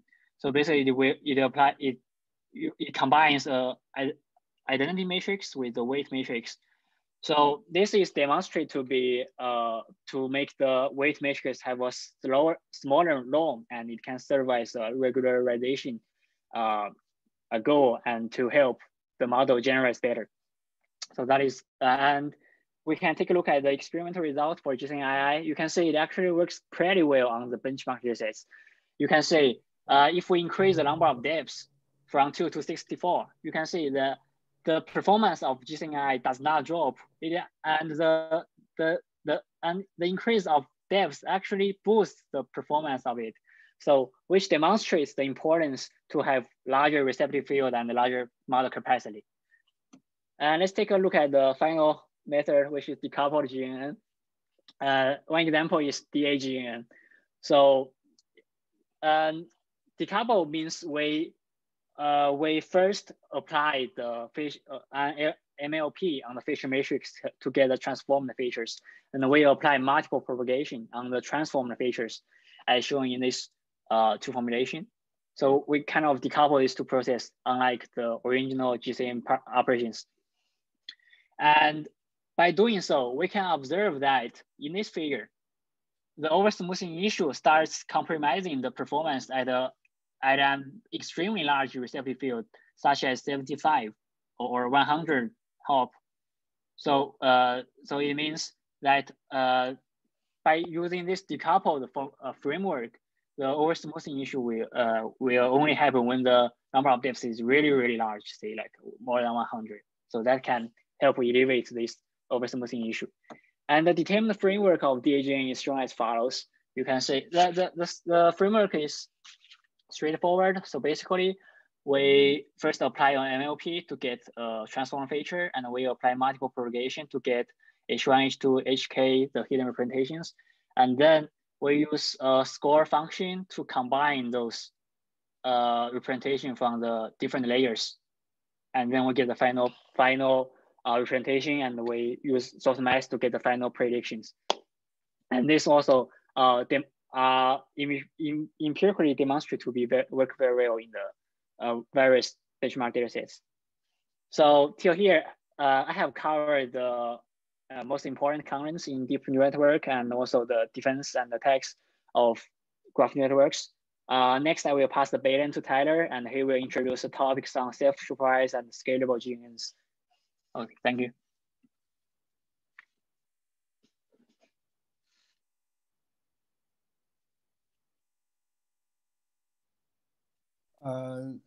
I think because we a little bit run out of time, so in the following, presentations, probably we will go a little bit fast. But if you have any questions, you can leave them in the chat room.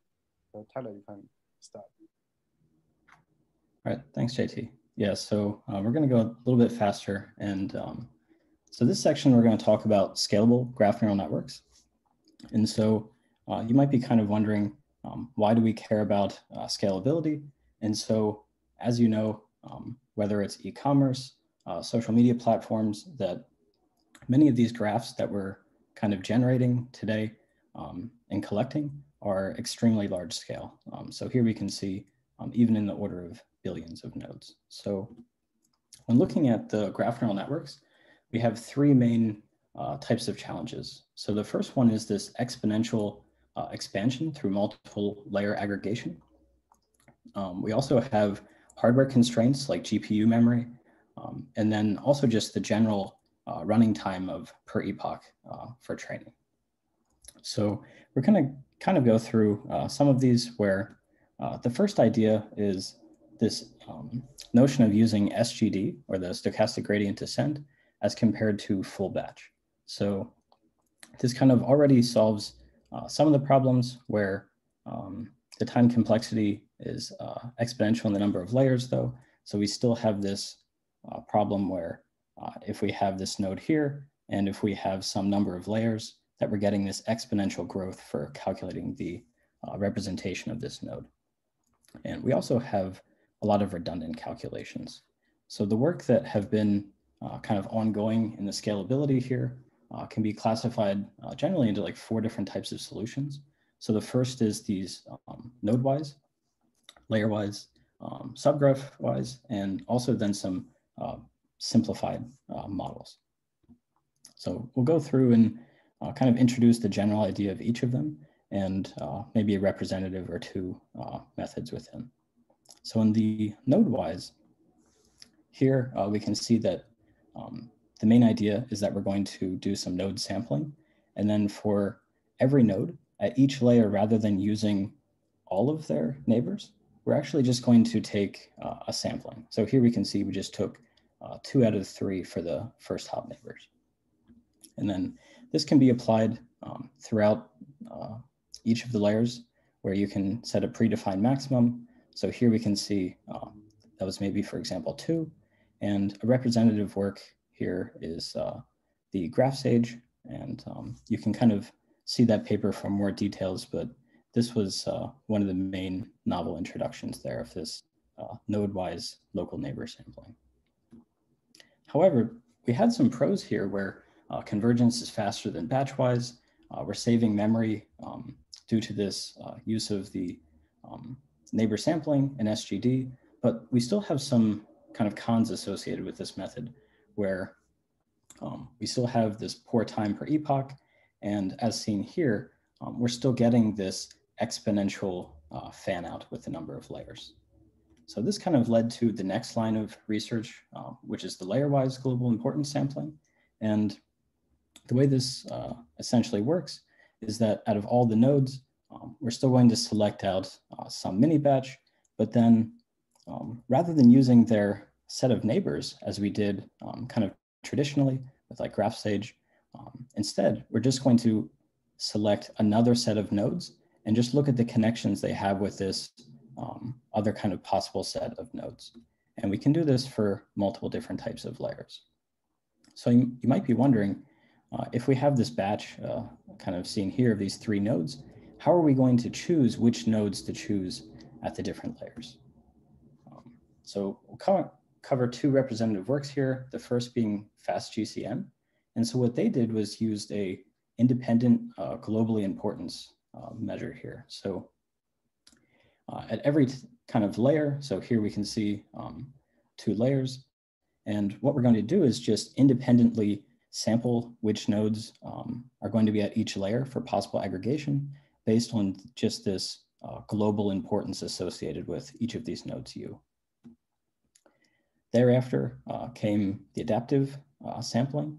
And so here we can see, rather than selecting these nodes U according to some global distribution, what we can do is we can actually condition it on which specific nodes V were in our mini batch. And so what this leads to is we have some pros where we no longer have this exponential fan out. So we're actually now linear in the number of layers, assuming some small number of nodes sampled at every layer. Convergence is faster than the local neighbor sampling, although I do want to comment here that in this figure, the GraphSage is rather high. This was just in the FastGCN paper. It was just a relationship to the implementation of GraphSage. More recent implementations show kind of more reasonable performance in the runtime there. But there are some cons associated here. So as you can see in this figure, what happens when we have a node that doesn't have any connections? So this type of thing was more of a problem within FastGN than the adaptive sampling. But as we get larger and larger graphs, this kind of concept of only picking, for example, 100 nodes at every layer, that the probability that one of these nodes in your mini batch is going to connect really relies on this kind of concept of the power law distribution. And if you get away from those types of graphs, you're probably going to have some problems. So the third one is that of the graph-wise sampling. And so the main ideas here can be summarized where if you have this large graph, what you can do is just select out a subgraph. So we can see here, we select out the subgraph, and then we're only going to run the GNN on this subgraph. And we can kind of repeat this process for sampling a subgraph at a time. 2 representative works here are the cluster GCN and GraphSaint. So I'll go into a little bit of detail for each of these, where in cluster GCN, the kind of 3 main steps are run a clustering algorithm as seen here, denoted with different colors. We have a clustering assignment for all the nodes. And then what we can do is just select one subgraph or cluster at a time and run just the full batch version of the GNN on that small subgraph. So the one thing that you might be wondering about is, well, what about some of these edges between here? And so there are some ways that are introduced to how to resolve this issue of these nodes between the borders. So the way that the cluster GCN kind of initially was introduced, that we have this block diagonal approximation of the adjacency matrix, but we can see that these edges between the different communities are actually going to be lost. So all of this white is going to just be zeros in this approximated adjacency matrix. And so what they had introduced then to kind of alleviate some of these problems is actually merging together partitions. So we can see here that what we might do is in the first epoch, merge cluster 1 and 2 together, and then in a later epoch, so this red is representing just one merged community between this partition 1 and partition 4.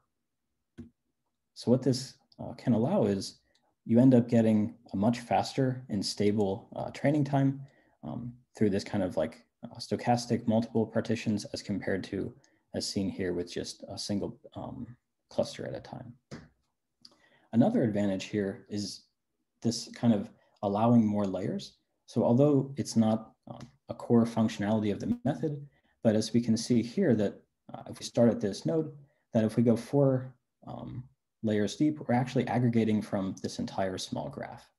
Whereas through this subgraph sampling, although we have more layers, we're actually kind of then putting bounds that we can't step outside of this community, which alleviates some of these problems of having deeper GNNs, as Wei had mentioned earlier.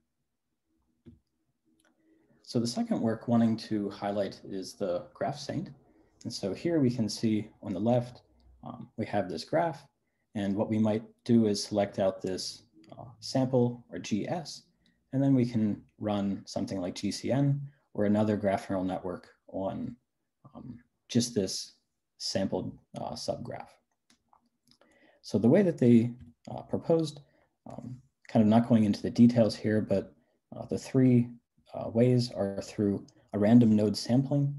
So out of all the nodes in the graph, just selecting out some nodes. This is quite similar to the kind of layer-wise implementation, just picking nodes based on their importance.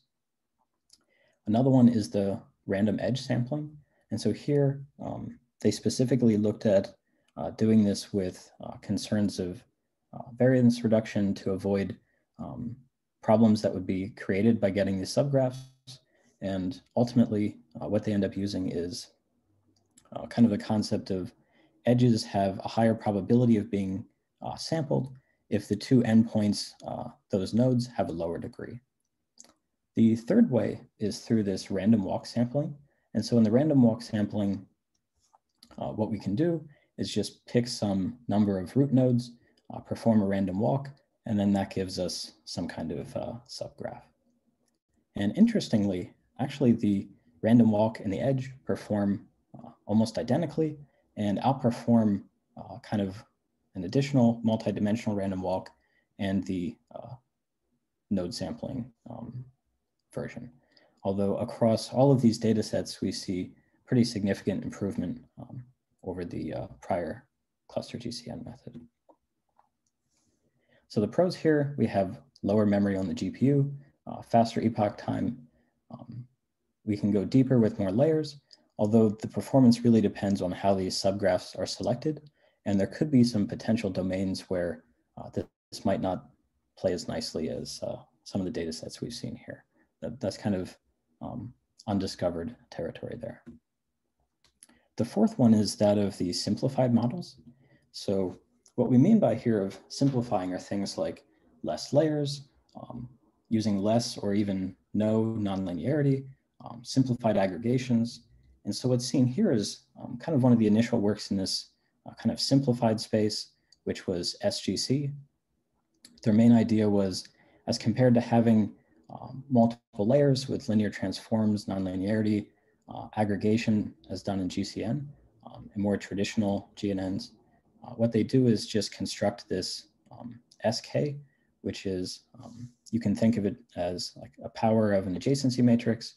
And so rather than having multiple layers, we can just have one single propagation step. And along with this, another method, sign.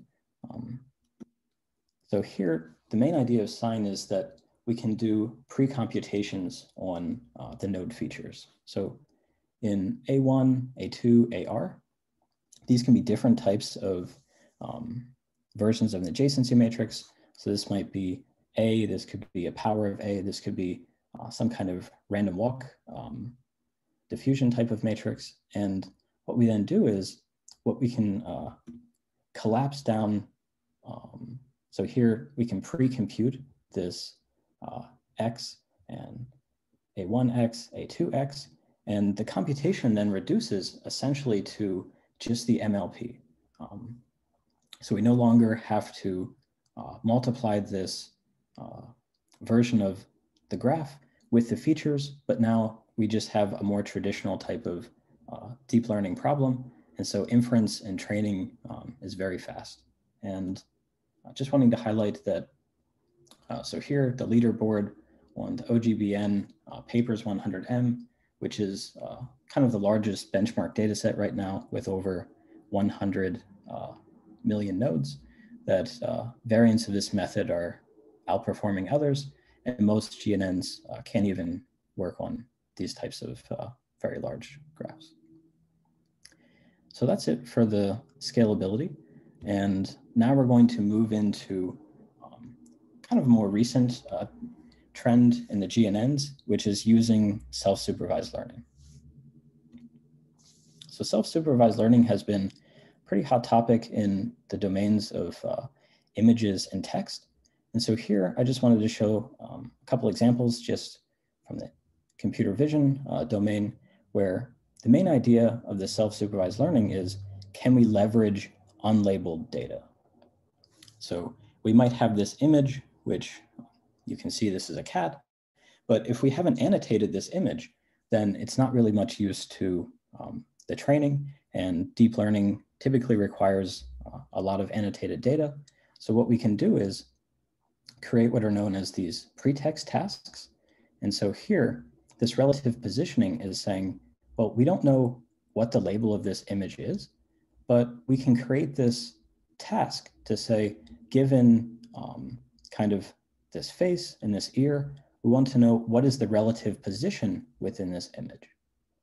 And so this can then help improve generalizability, feature extractions, among many other things.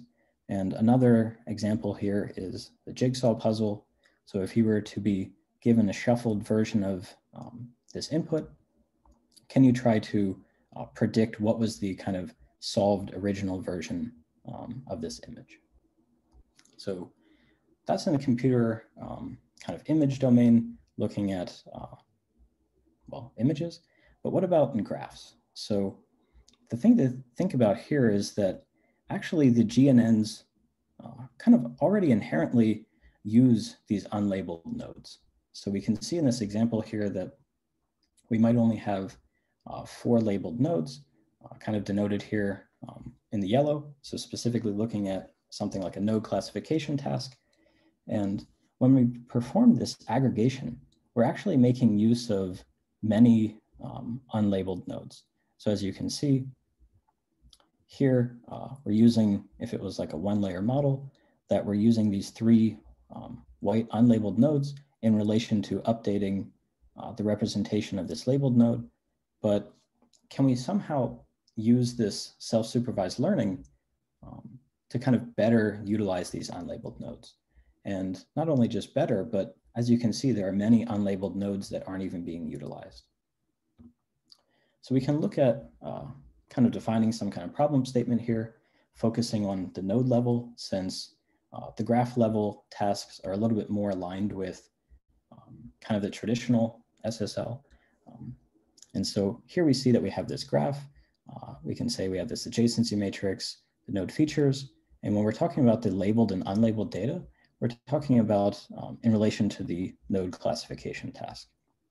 So the problem is, if generally we have some kind of graph and we have a labeled data, we can say this DL, that what our aim is to construct some kind of self-supervised additional pretext task, which we could denote as something like L-self, that can be integrated in with this traditional task. And so here, this traditional task might be something like cross entropy, where if we have this set of labeled nodes and we want to be able to correctly predict what was the label of those nodes. So looking at some kind of similarities and differences here. So when we're thinking about the relation of the graph to the image and text domains, that we actually have this relation where, so the nodes have features, just like kind of the pixels or information about text. So we can use this attribute information. And similarly, we also have this topological structure. So as seen in like the jigsaw puzzle with the images, we also have this structure within the graph. So we could create a pretext task on some kind of structural information. However, some fundamental differences here are that in a graph, actually the nodes are connected independent. So these samples aren't independent of each other. And another thing is that we can make use of this label information due to this dependency amongst the labeled nodes in the graph. So in terms of optimization, that the first main way of doing this is through joint training or something like a multitask learning, where we can have our main downstream task that we're wanting to perform well on, and we can introduce these self-supervised pretext tasks that are going to use a shared either one or more feature extraction layers, and then we can have some kind of adaptation layer, or even perhaps more than one, for performing both of these tasks.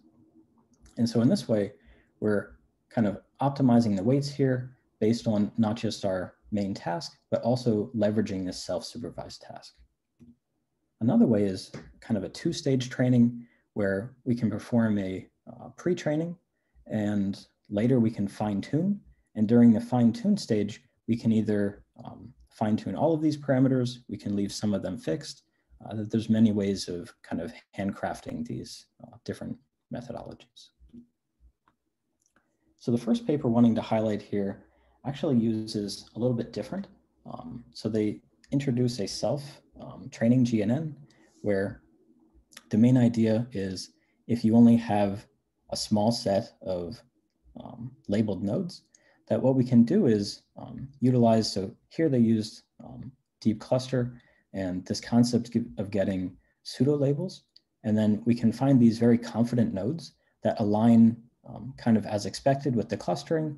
And slowly we can iteratively improve our model by adding more and more pseudo label pairs to the training data.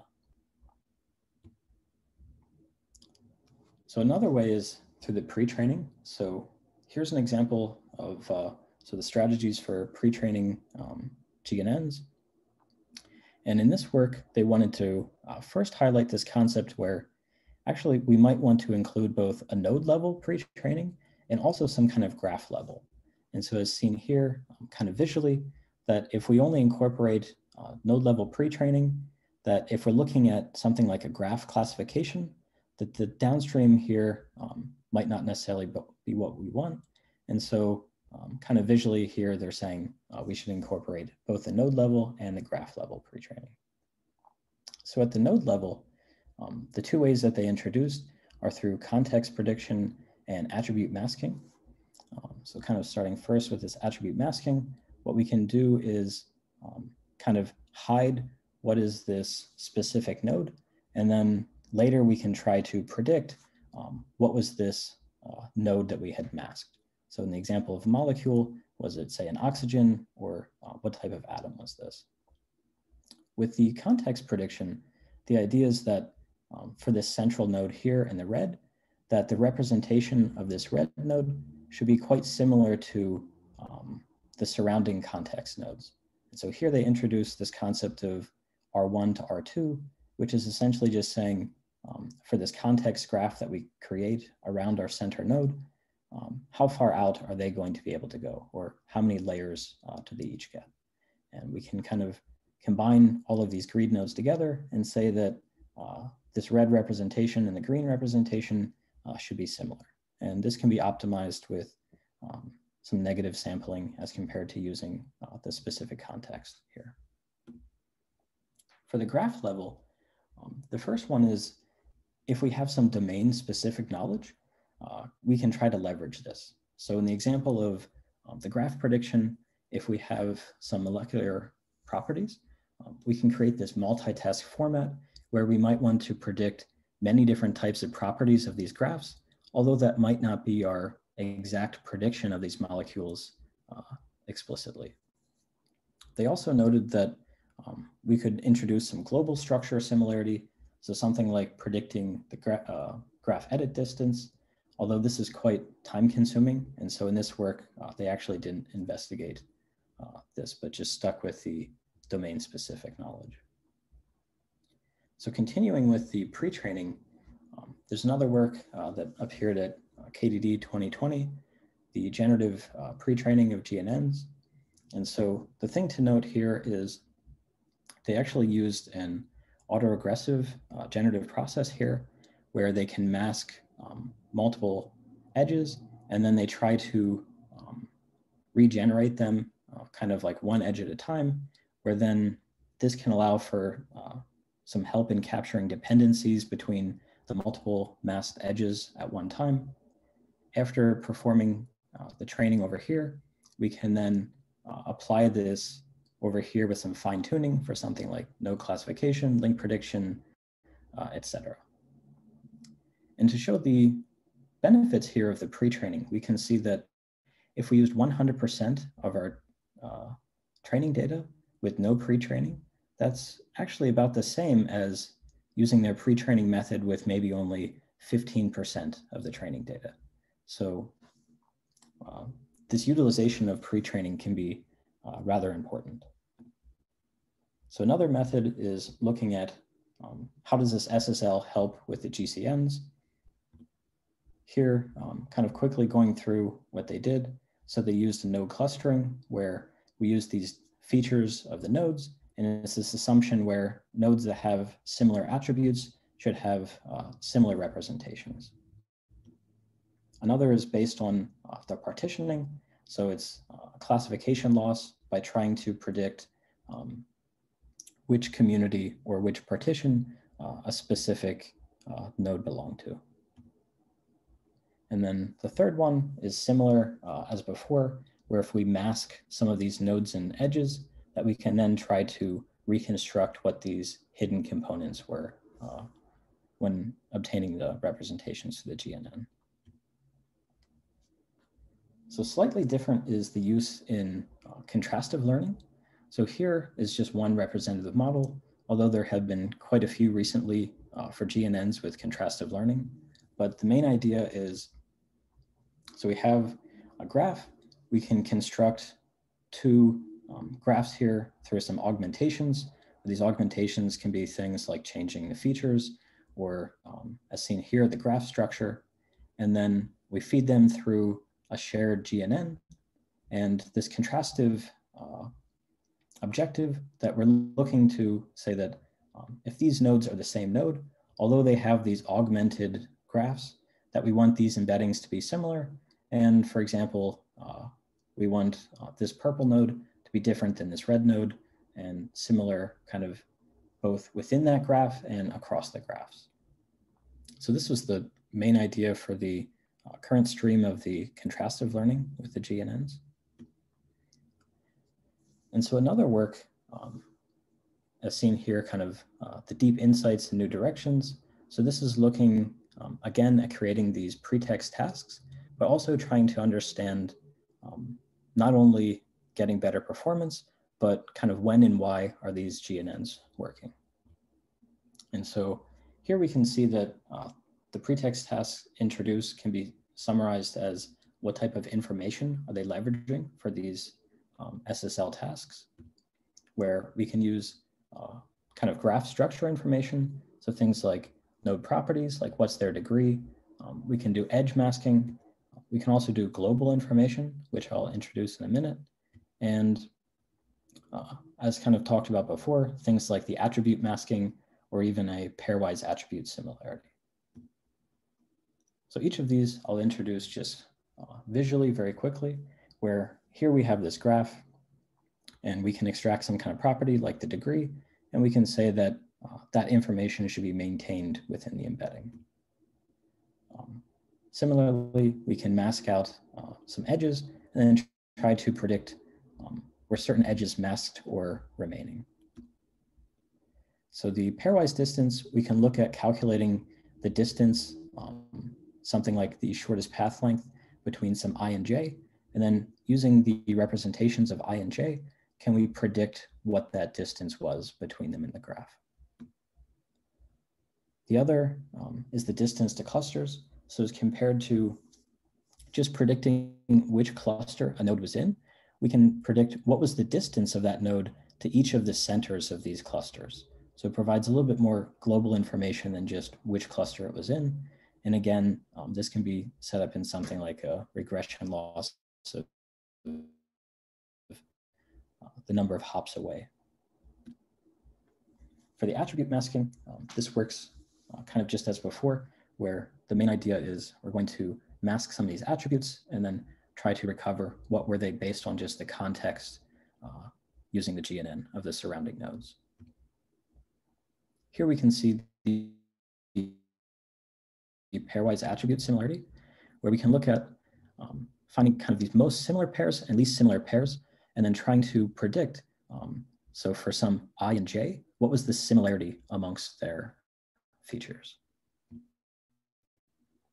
Just quickly kind of highlighting some key points here is that the multitask or joint training generally outperformed the pre-training, and the global structure was kind of the best performing as compared to just local information or attribute information. But this would also kind of depend on the specific type of graph.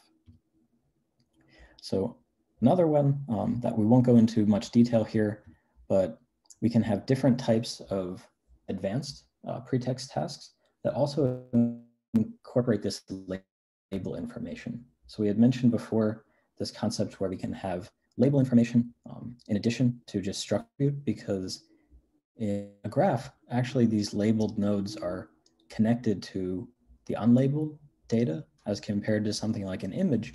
If you have an unlabeled image and a labeled image, there's no immediate direct connection, such as within a graph.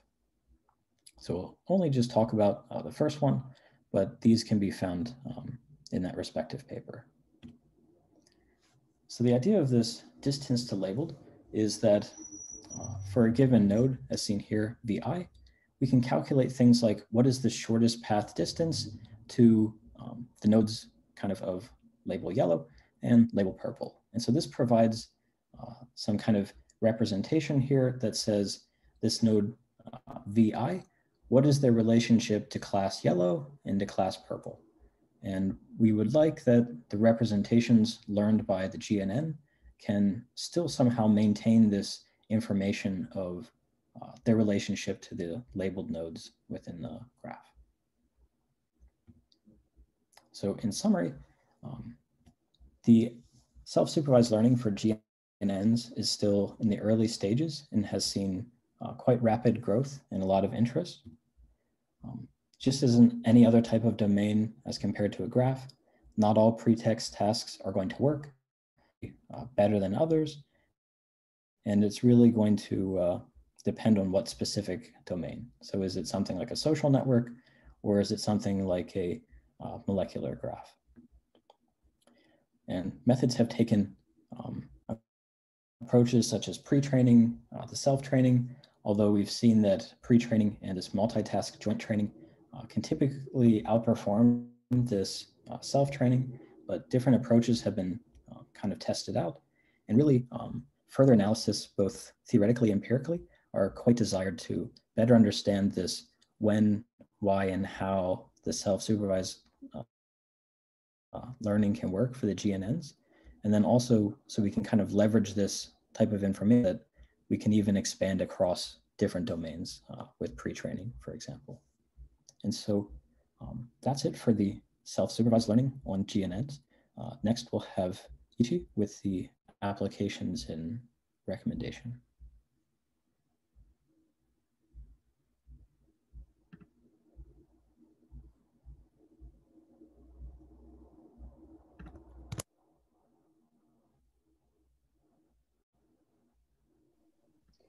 Sure. Thank you, Tyler. So can everyone see my screen? Yeah, we can see. Yes. Okay, great. Hi, everyone. So thanks for still being here with us. So this is Ichi from Michigan State University. And now I'm going to talk about some applications of graph neural networks on recommendation tasks. So in this part, we will first give a brief introduction of recommendation tasks and then discuss why we need graph neural networks on recommendation tasks. At last, we will introduce some representative methods in 3 categories. Given the time limitation, we want to go through all the methods I have prepared. Let's see how much time do we still have? So, as is known to us all, the key task in recommendation is to suggest relevant items to user based on some given information, such as historical user item interaction and some other existent user item information. One of the most classic and popular recommendation method is collaborative filtering. So the key belief behind it is that similar users may share similar preference, and we can model users' preference based on their past interaction with various items. As shown in this slide, user item interaction can be denoted as a binary interaction matrix. Well, value 1 indicates there is a historical interaction between the corresponding user and item, while value 0 indicates there is no interaction. So based on this interaction matrix, we can generate a set of user and item embedding, while some methods such as matrix factorization. So we expect that these embeddings can encode some important item information and user preference so that we can leverage these embeddings to make a future prediction. So before we start the introduction of some detailed techniques, I want to have a short discussion about why we want to apply graph neural network on recommendation tasks. Well, it is actually quite straightforward to think about applying graph neural network on recommendation tasks, since most of the data on recommendation datasets can be naturally represented in form of graph, right? So the user item interaction matrix can actually be naturally denoted as a user item by positive graph. And as a meanwhile, graph neural networks have been proved to be very powerful in capturing connections among nodes and representation learning for graph data, both theoretically and empirically. So these two are the most straightforward and strongest reasons for why we need graph neural network on recommendation tasks. And if we dig a little bit deeper, there are numerous other strong supporting points, actually. So it has been proposed in some work that graph neural network can be essentially viewed as a kind of metric factorization of a complex matrix. And also, one of the benefits of graph neural network over traditional metric factorization-based recommendation methods is that graph neural network can be inductive. Well, in other words, graph neural network-based recommendation methods are naturally friendly to some practical scenarios in recommendation, such as cold start scenario. Furthermore, graph neural network can be very flexible and expressive, while different designs of aggregation and transformation, like what y'all have introduced in previous part. Last but not least, graph neural network can naturally incorporate all kinds of site information, such as social network and knowledge graph, which can boost the performance of recommendation tasks. Next, let's get an intuitive overview of how to apply method. So given a binary interaction matrix, we can easily induce a bipartite graph, right, as shown in the slide. While in some cases, there exists difference among user item in action. For example, users may give different ratings or a review or whatever to different items. So in this case, we can also denote this kind of weighted interaction matrix at a bipartite graph with weighted edge. So to learn a user representation in this scenario, first we will aggregate information from its neighbors of different ratings. Here we will differentiate different ratings via rating-specific transformation matrix WR. And then with the aggregation information from all ratings, we can update the target user representation by accumulating this information.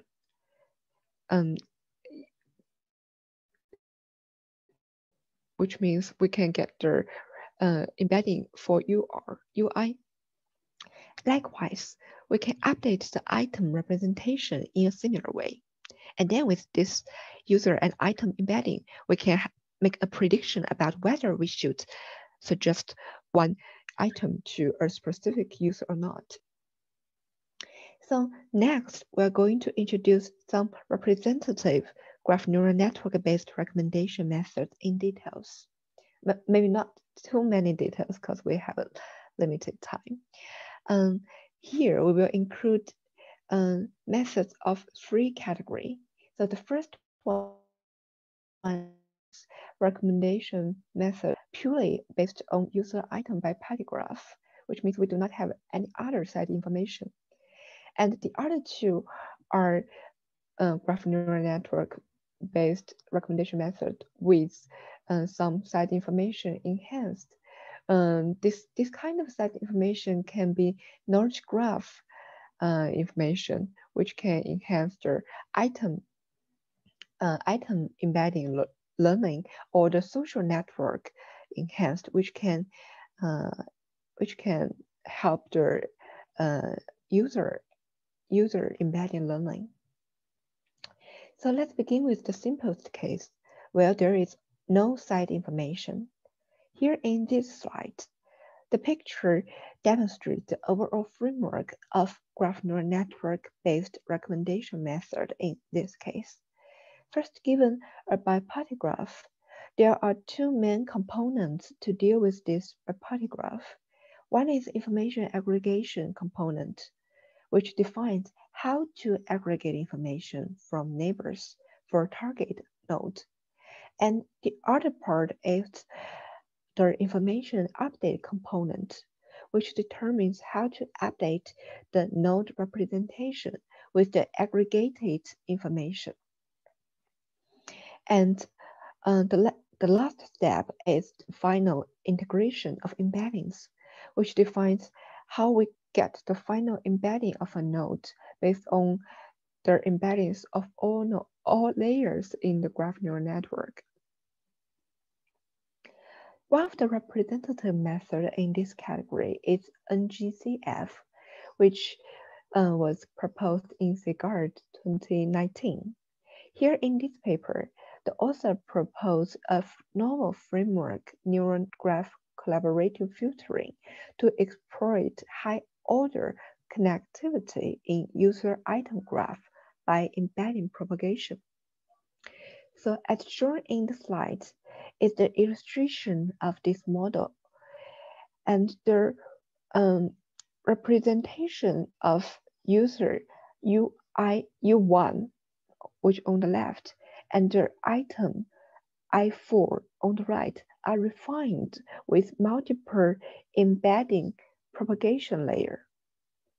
So specifically for a user or item node, we first compute the aggregated information from its neighbors following this equation. And then we refine the node embedding based on the aggregated information and its embedding in this current layer. At last, we can get the final node embedding by concatenating node embedding from different layers as shown in this equation. And finally, make a prediction based on their final user and item embedding while they're in a product. So by this inner product operation, we can get actually a score for this user item pair, which can indicate whether we should suggest this item to this specific user.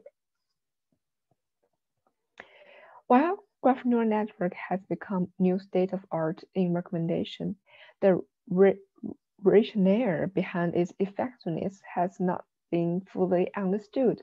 So here in this paper in Figure 2020, the authors conducted a set of application analysis on graph neural networks for recommendation tasks. And they, surprisingly, they empirically found that feature transformation and nonlinear activation may contribute little for recommendation tasks. Therefore, they proposed to simplify the design of graph convolution network to make it more concise and appropriate for recommendation.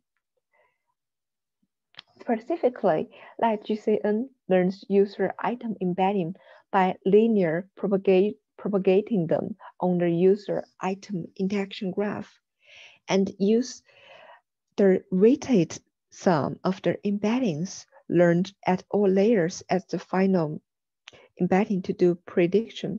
So the major difference between between light GCN and the previous model is that here we do not utilize feature transformation or any linear activation function, but we just use simple propagating from neighbors, this kind of operation to refine our node embedding. So while in real-world recommendation scenarios, there are actually not only just, there are actually lots of other informations about items, such as knowledge graph. So we do not only have user item interaction. So this kind of information, side information, actually are very helpful for recommendation tasks, especially in the case of sparsity or cold start. So here in this,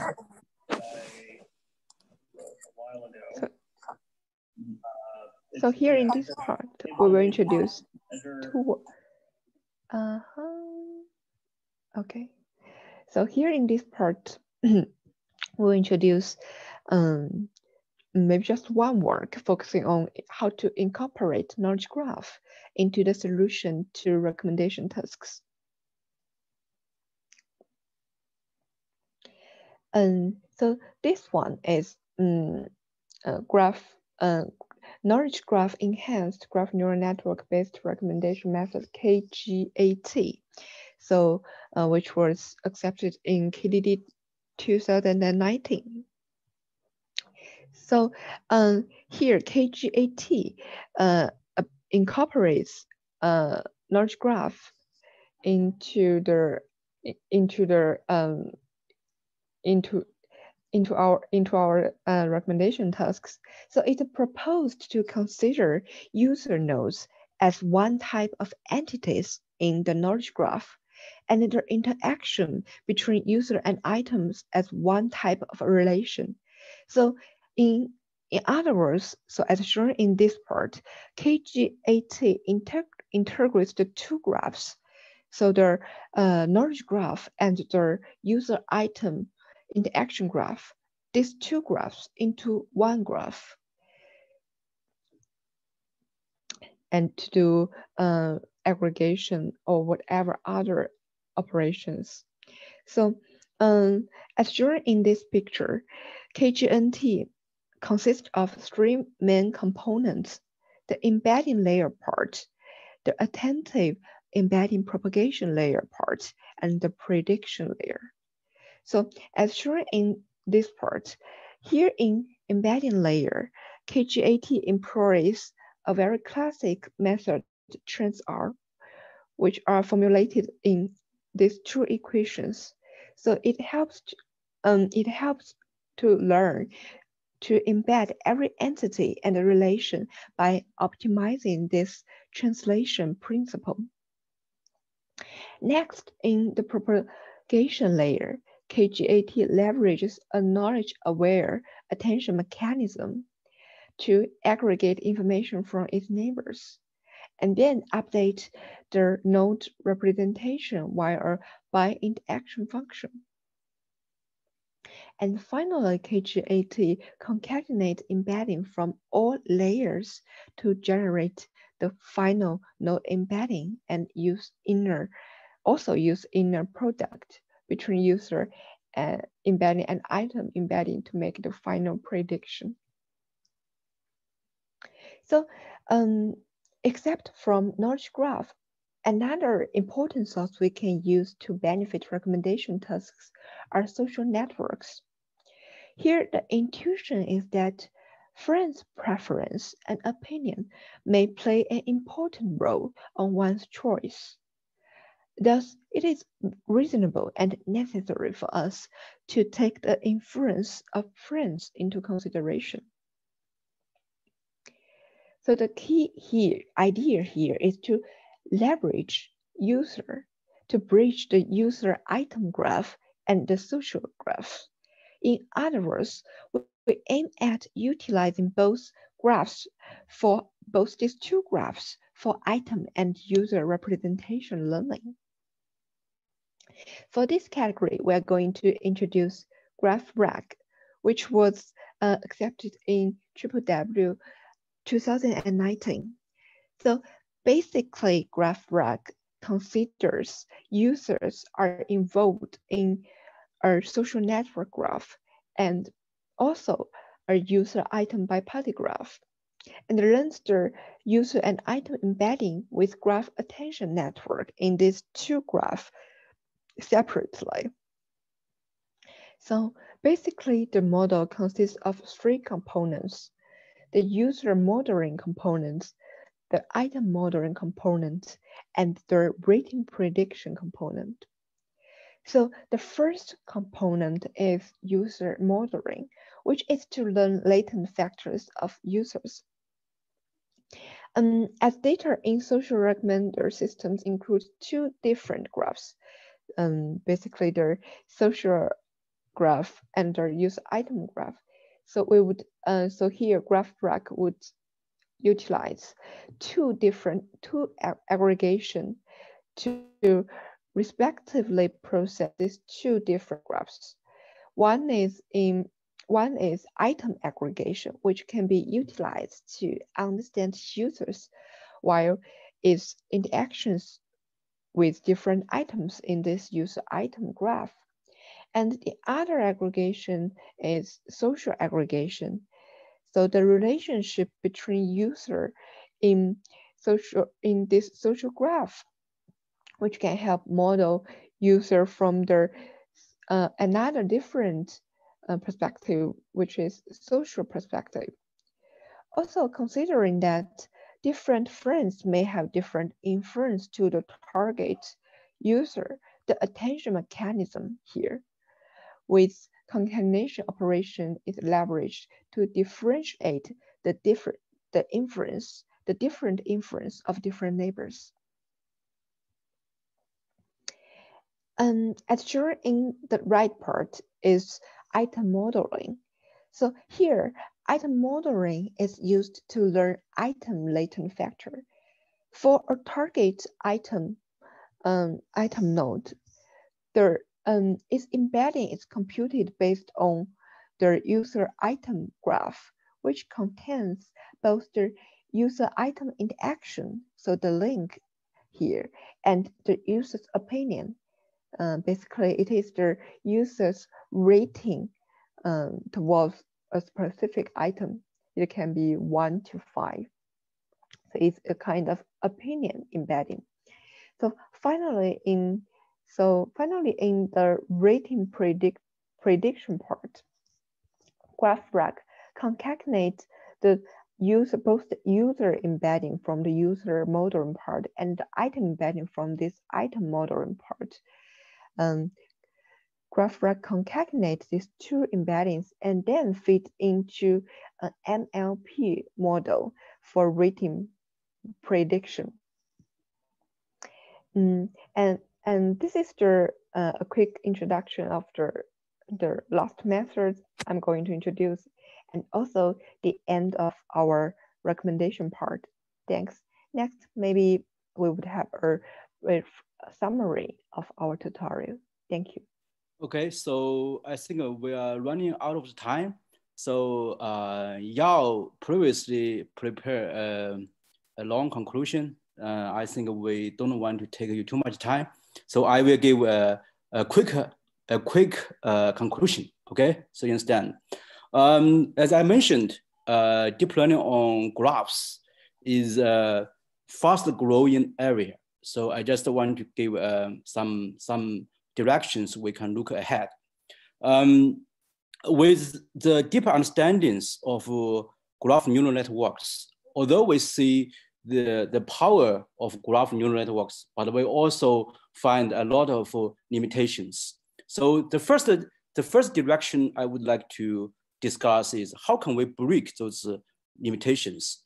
Of course, some of those limitations are inherited from traditional deep neural networks, like graph neural networks is also a black box, and also they are vulnerable to adversarial attacks. And recently we find some various issues about graph neural networks. For example, they cannot work well for those loads with small degrees, and also they try to make some biased predictions to some sensitive groups. And of course, there are some unique limitations for GNNs, something we already mentioned. For example, we mentioned the depths, right?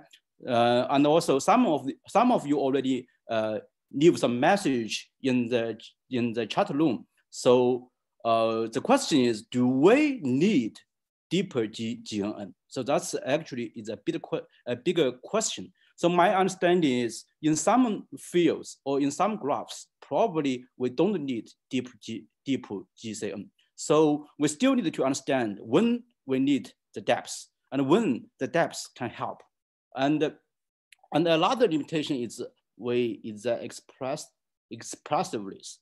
So basically how powerful of GNN, what kind of power we can learn from GNN. Are there, of course, there are some works to prove actually there is some limitation about the expressiveness of GNN. Can we break this, make GNN more powerful? And of course, through the aggregation, we try to aggregate information from those unlabeled data. But actually the aggregation process is quite straightforward. We probably is not the best way through the aggregation to aggregate this unlabeled information. So can we think beyond the box? And so the second direction I think is about, can we have new perspectives? So now, if you see the methods Yao mentioned, right? No matter the filtering and the polling and so on.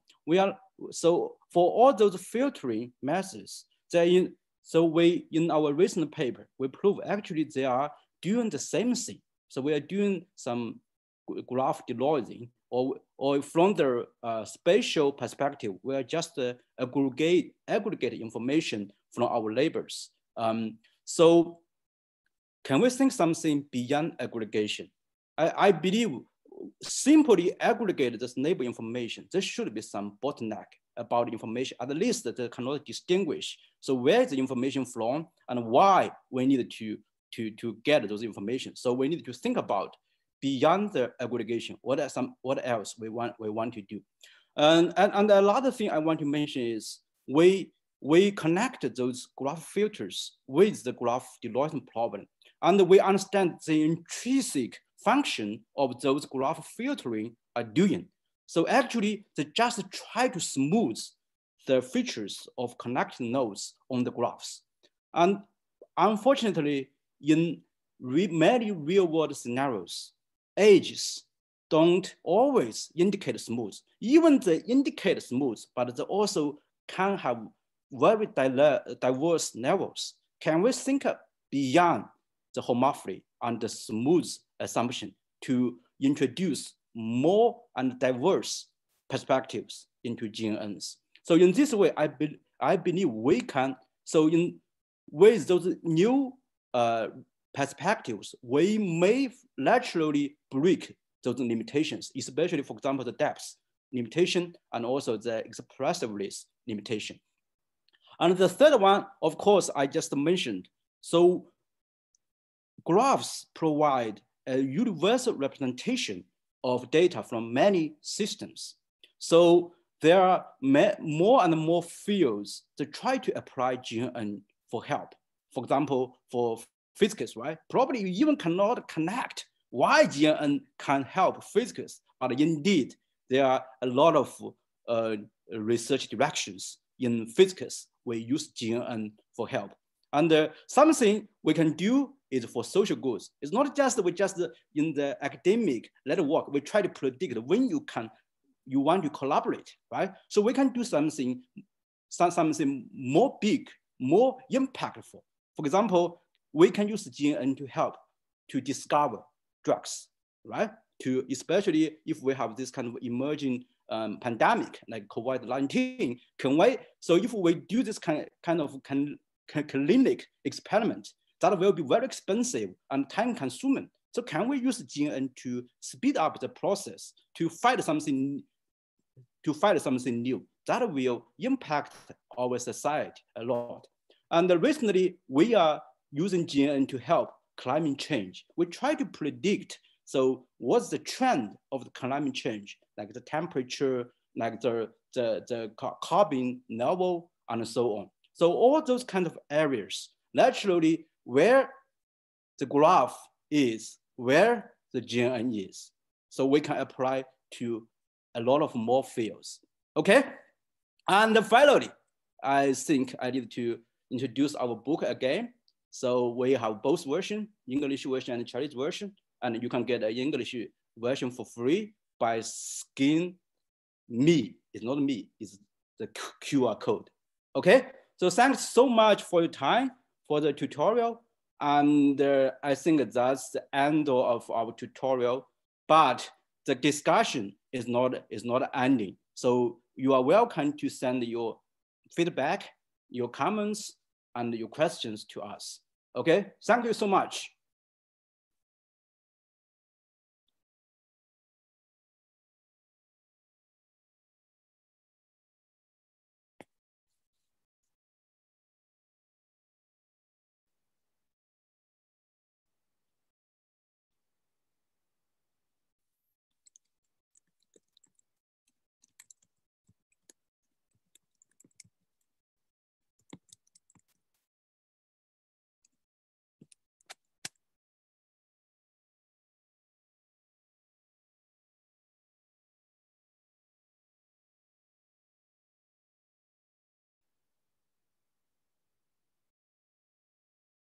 Yao, can you stop the recording and get